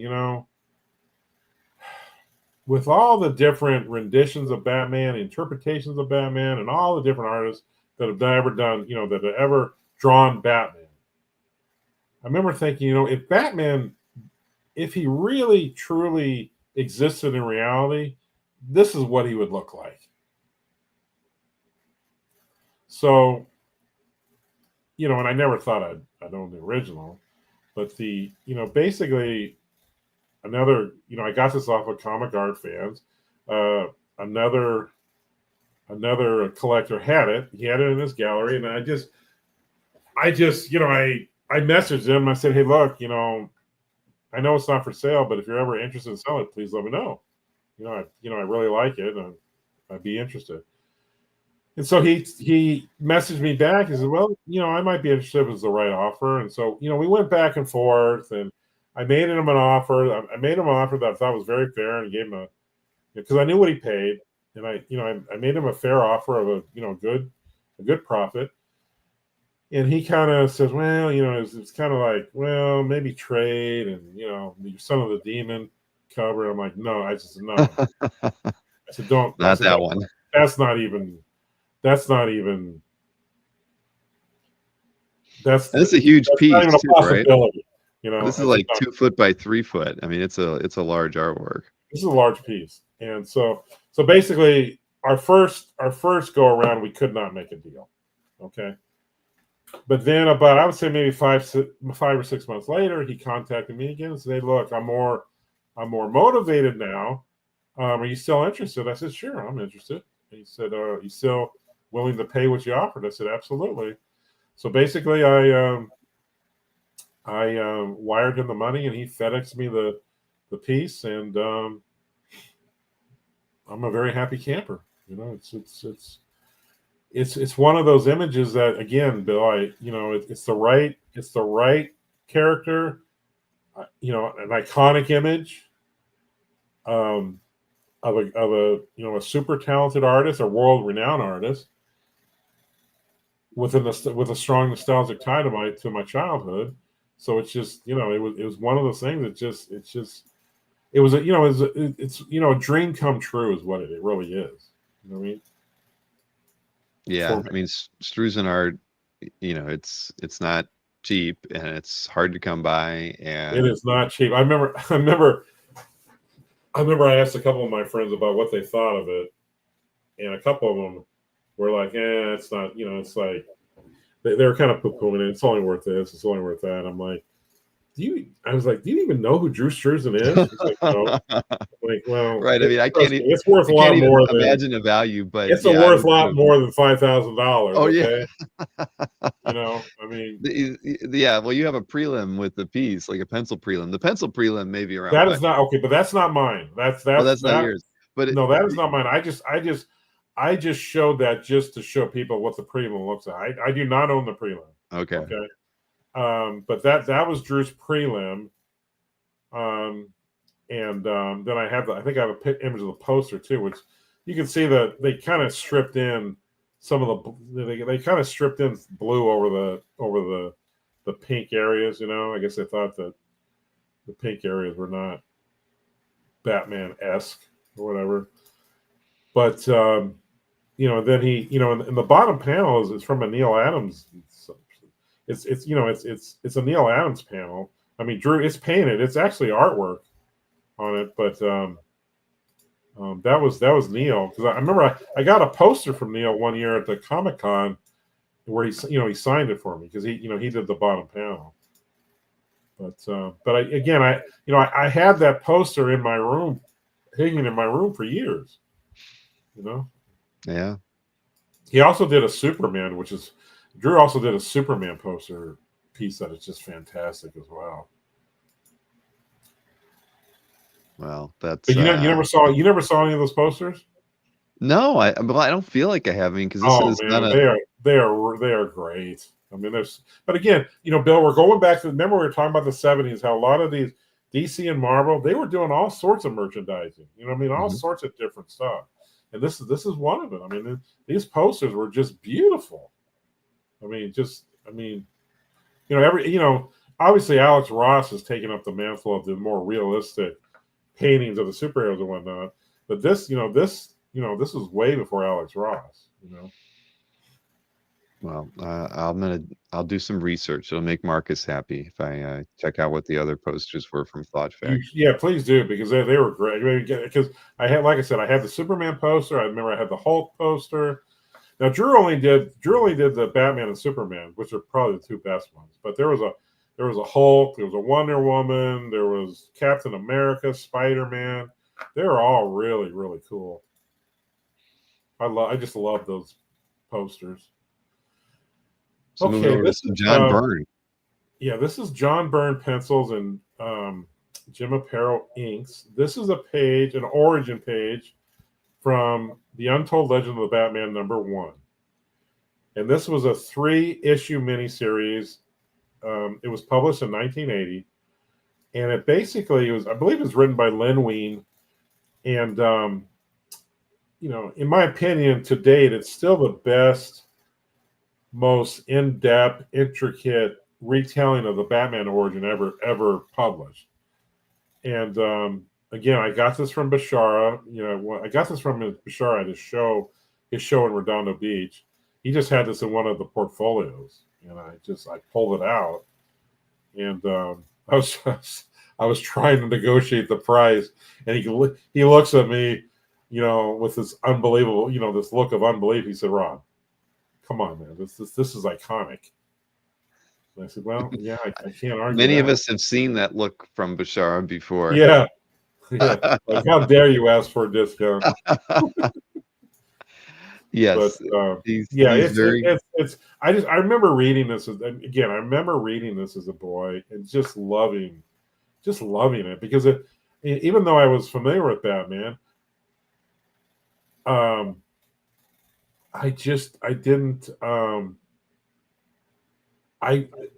were so many aspects of the origin that I didn't know, and that I learned, in this 3-issue miniseries. And Byrne only did the first issue because I guess Len Wein was so late in getting the script to him, so he could only finish the first issue. But this is prime Byrne, and it's just so the rain just pouring down in that first panel, and him kneeling at the graves of his parents, and vowing to war on crime, and it's just fantastic.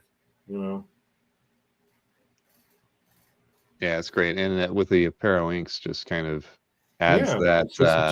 it's just so dramatic and so it's Yeah, just so moving, you know. It's just that's a very nice piece. it's a tragic origin, but it's so powerful.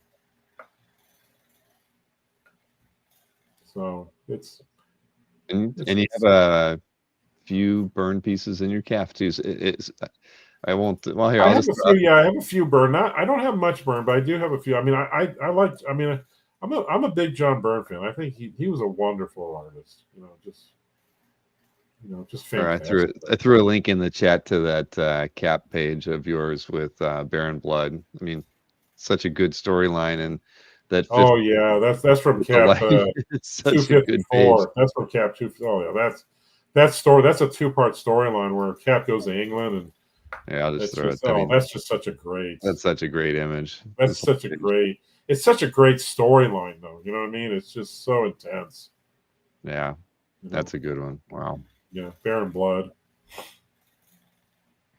Yeah. He didn't do much Captain America work. Not enough of all Yeah, the. He probably did more She-Hulk than he did Captain America, yeah. uh, but yeah, he he touched all the books he wanted to. What a story though. That Baron Blood. What a story. Yeah. I remember. Yeah, I remember that final scene where, he's on top of Baron Blood, but he can feel Baron Blood's strength increasing because the sun's going down. And Cap's like, man, I don't have any other option now.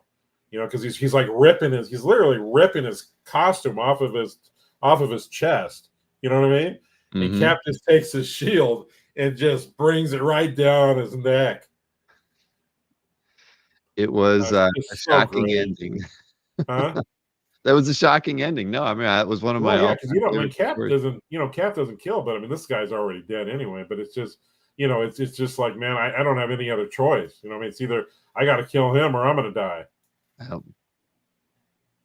Yeah, Just a that's great story.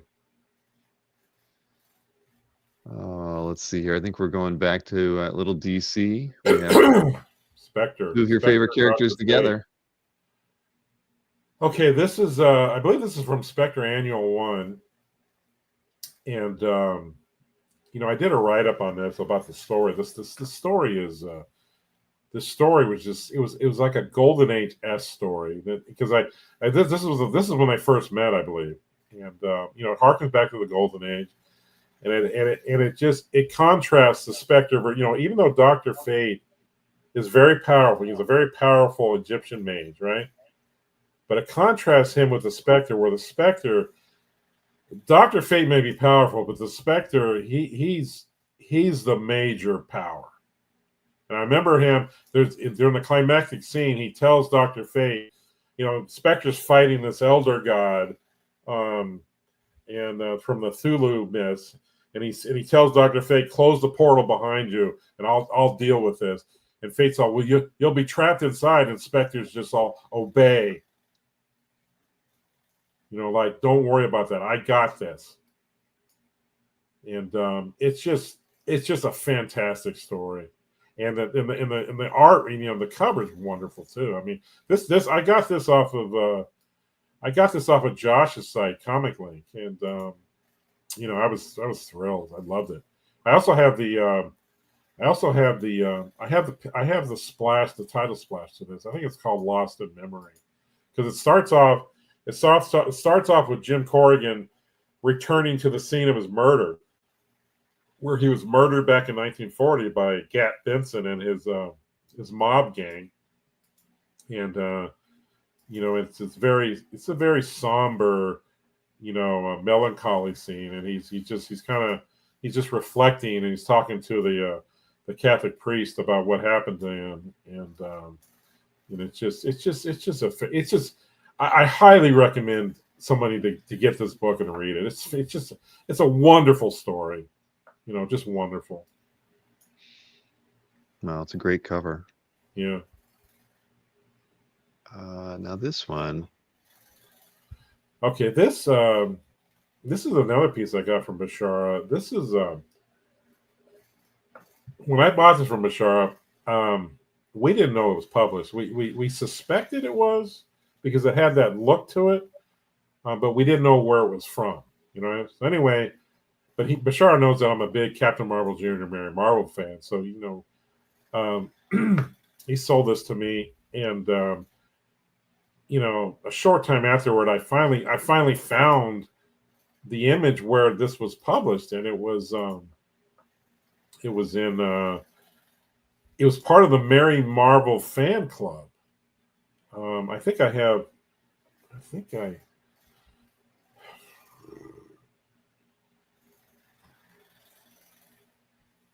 it's Jack Binder, right? Jack Binder, John Byrne. I was just looking forward to your CAF. Jack Binder, yeah. So basically, it was part of the Mary Marvel. Basically, it's published at least in two places. The first one was the Mary Marvel fan club letter that was sent out. Okay, I believe that was from I want to say 46, maybe 46, 45, 46. The Shazam Mary Marvel fan club. So it was published there. They kind of stripped in a different cape for her to make it fit. And then it was published also in Hoppy the Marvel Bunny #5, an interior page too. So it's one of those. It's one of my few Golden Age pieces that it's just the Golden Age. As you know, Bill, getting Golden Age art is just so difficult. It's just so rare. And yeah, a lot of it didn't. And it's a wonderful image of her too. Wonderful full image. So, and then I actually had the color border. I had James Pascoe do. I kind of gave him a design of what I wanted, and he did that for me. Here, I'll just, before we switch to the next piece, I'll just show you that, this is what it looked like on the board when you got it. Right.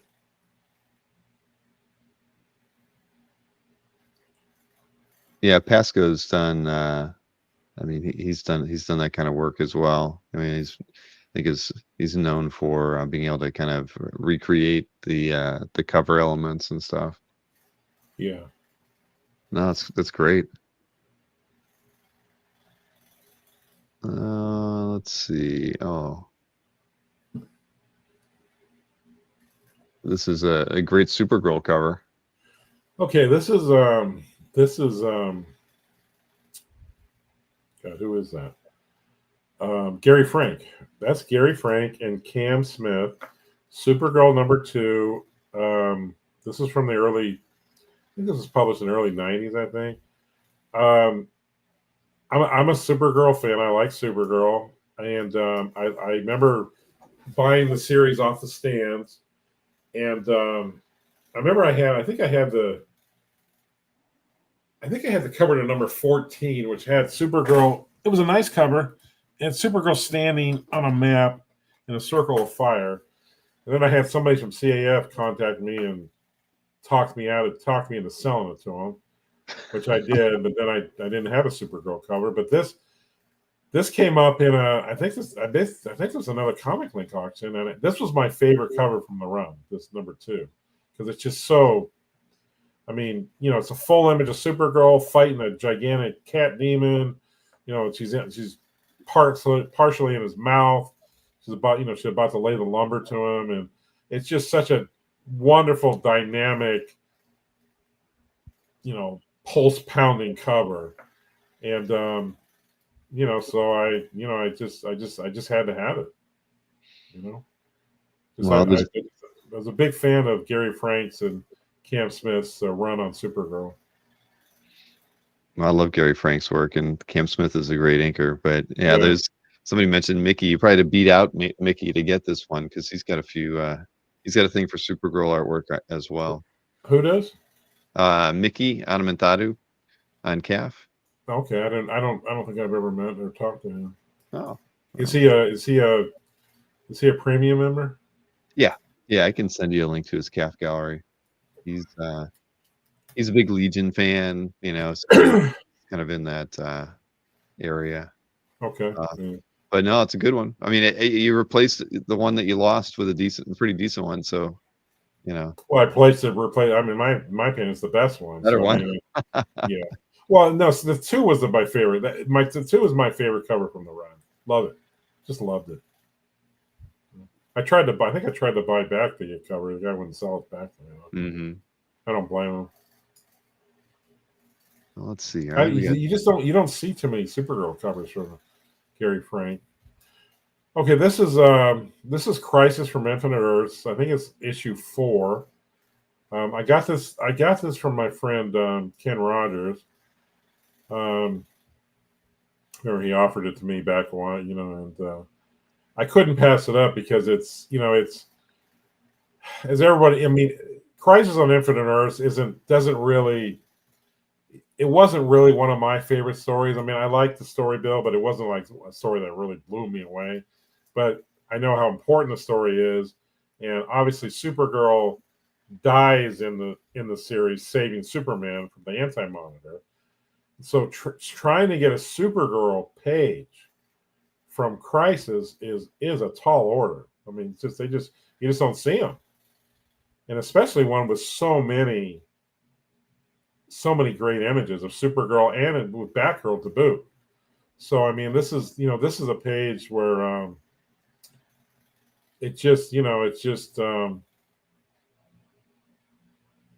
an iconic storyline, and the original Supergirl before right before she perishes. So it's it just fit the bill, and I think at the time I had to pay like double what it was really they're going for, but I gladly did it. I'm glad I did it. It's it's just it's just a fantastic page. No, it really is. It's really great. Yeah. I've always wanted a Crisis page as well. I mean, it's What's that? I've always wanted a Crisis page as well. Yeah, God, man, they're expensive now, boy. Whew. I know. They're real expensive. But no, this is a good one. The layout's beautiful. Yeah. Perez, I mean, he was the top of his game during this run, and it's I love it. I love those narrow panels in the top row. I mean, it's just great story. Yeah, and like I said, I don't. It's one of the best Supergirl pages in the whole series. I mean, obviously, from issue 7 would be the most important.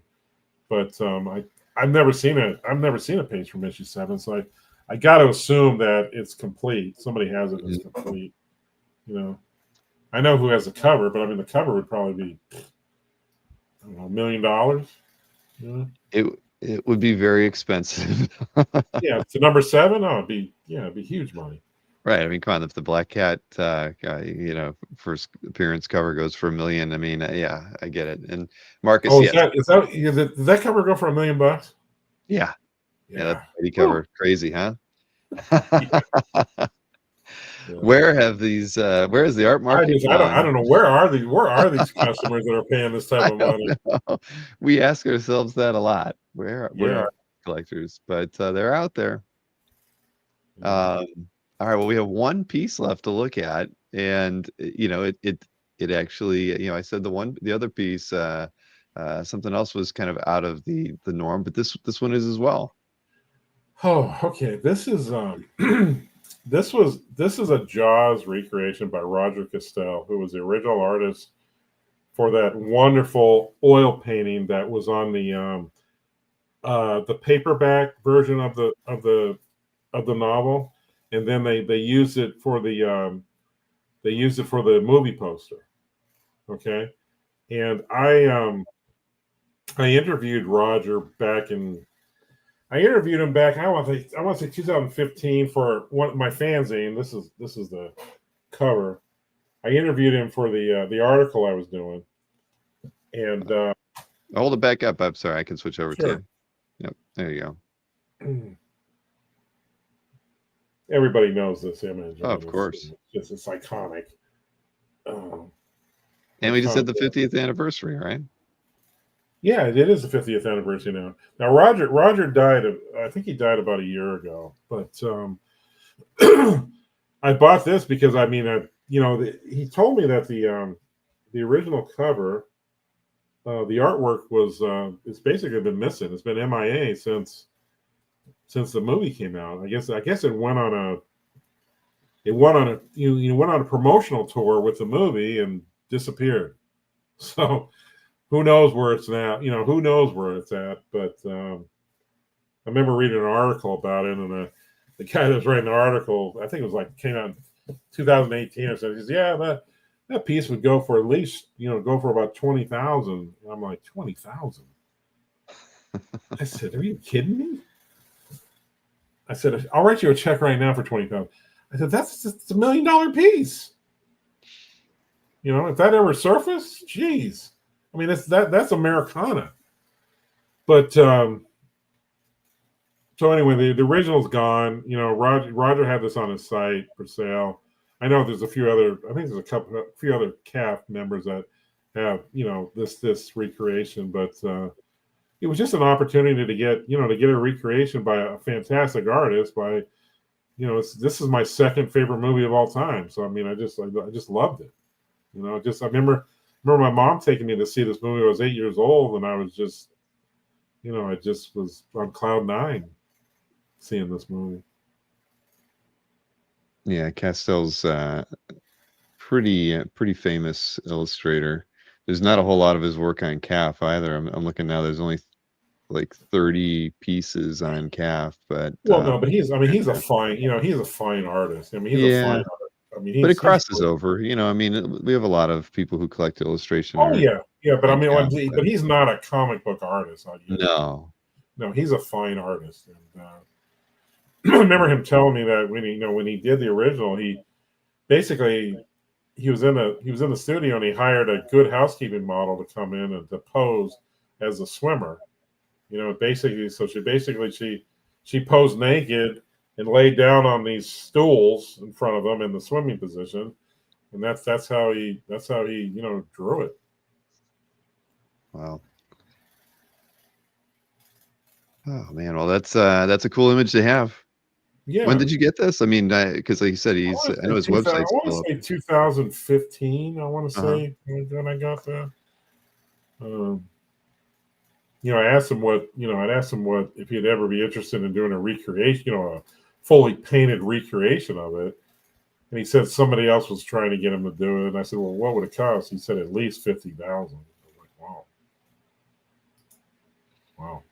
Wow. Just to have this is it's a prize in and of itself. Yeah, it's loose, but it's nice. It's a nice 2014. I must have got it sometime in 2014 because that's when I listed it. Well, congrats on that one. That one's a good one. Whoop, here we go. Yeah. Back over to me. So that's great, Rob. I mean, you have a huge collection outside of the stuff we looked at. There's a lot of stuff on CAF after you've been on the site for when did you first started posting in 2011, but you joined in 2006. So you've been on when I joined? Yeah, I don't even remember. And yeah, so you figure in February you'll have and my camera decided to lock up. Oh, there it goes. Sorry, my camera's acting a little up. I ended up switching cameras while we were showing slides. But it's working again. But anyways, you have a lot of art on CAF.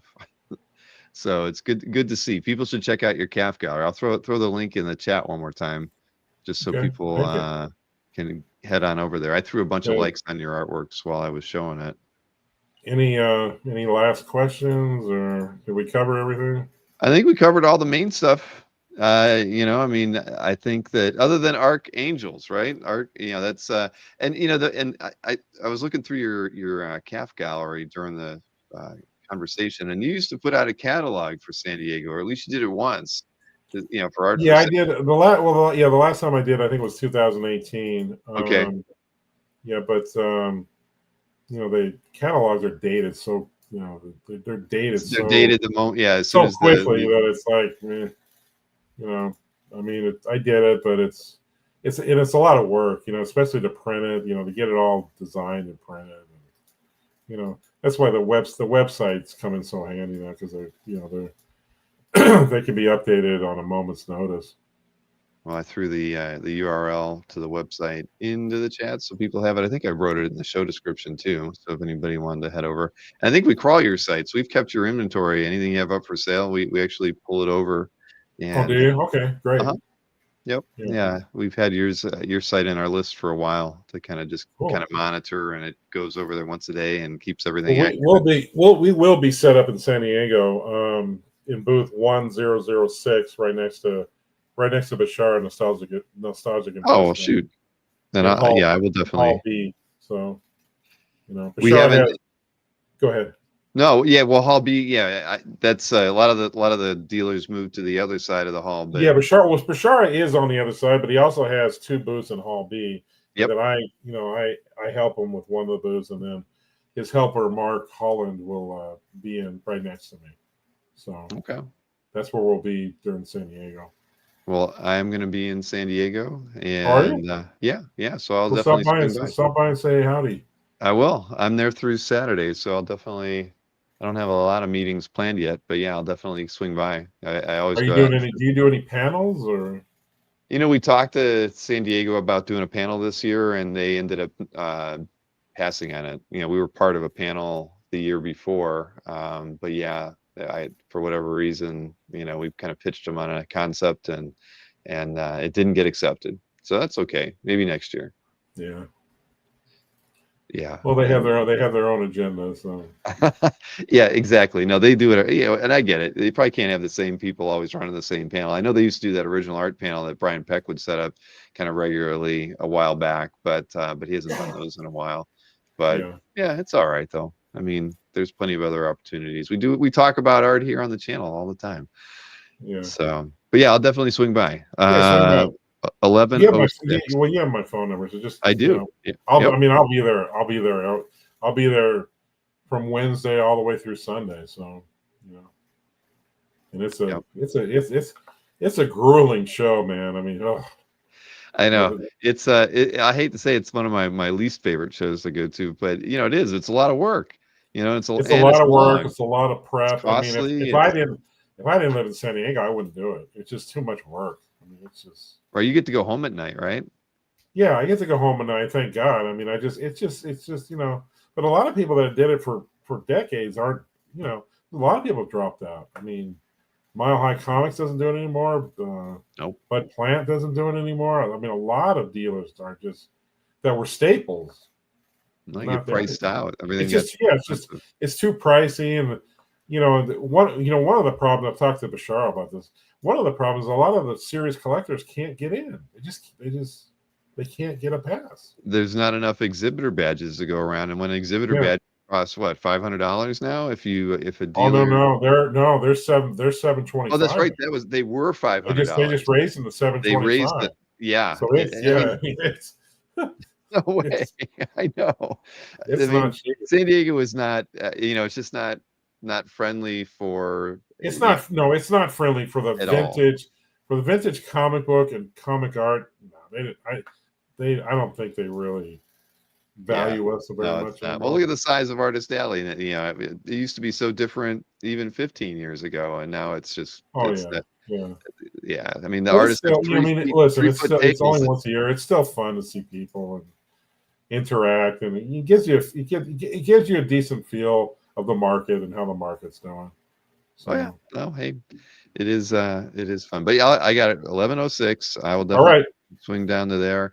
But thanks for doing this, Rob. Always fun to You're very welcome. You've been on the site for a very long time, and I should have asked you earlier to do one of these. But if I appreciate you doing it, and I'll see you in a couple of weeks. Right? Okay.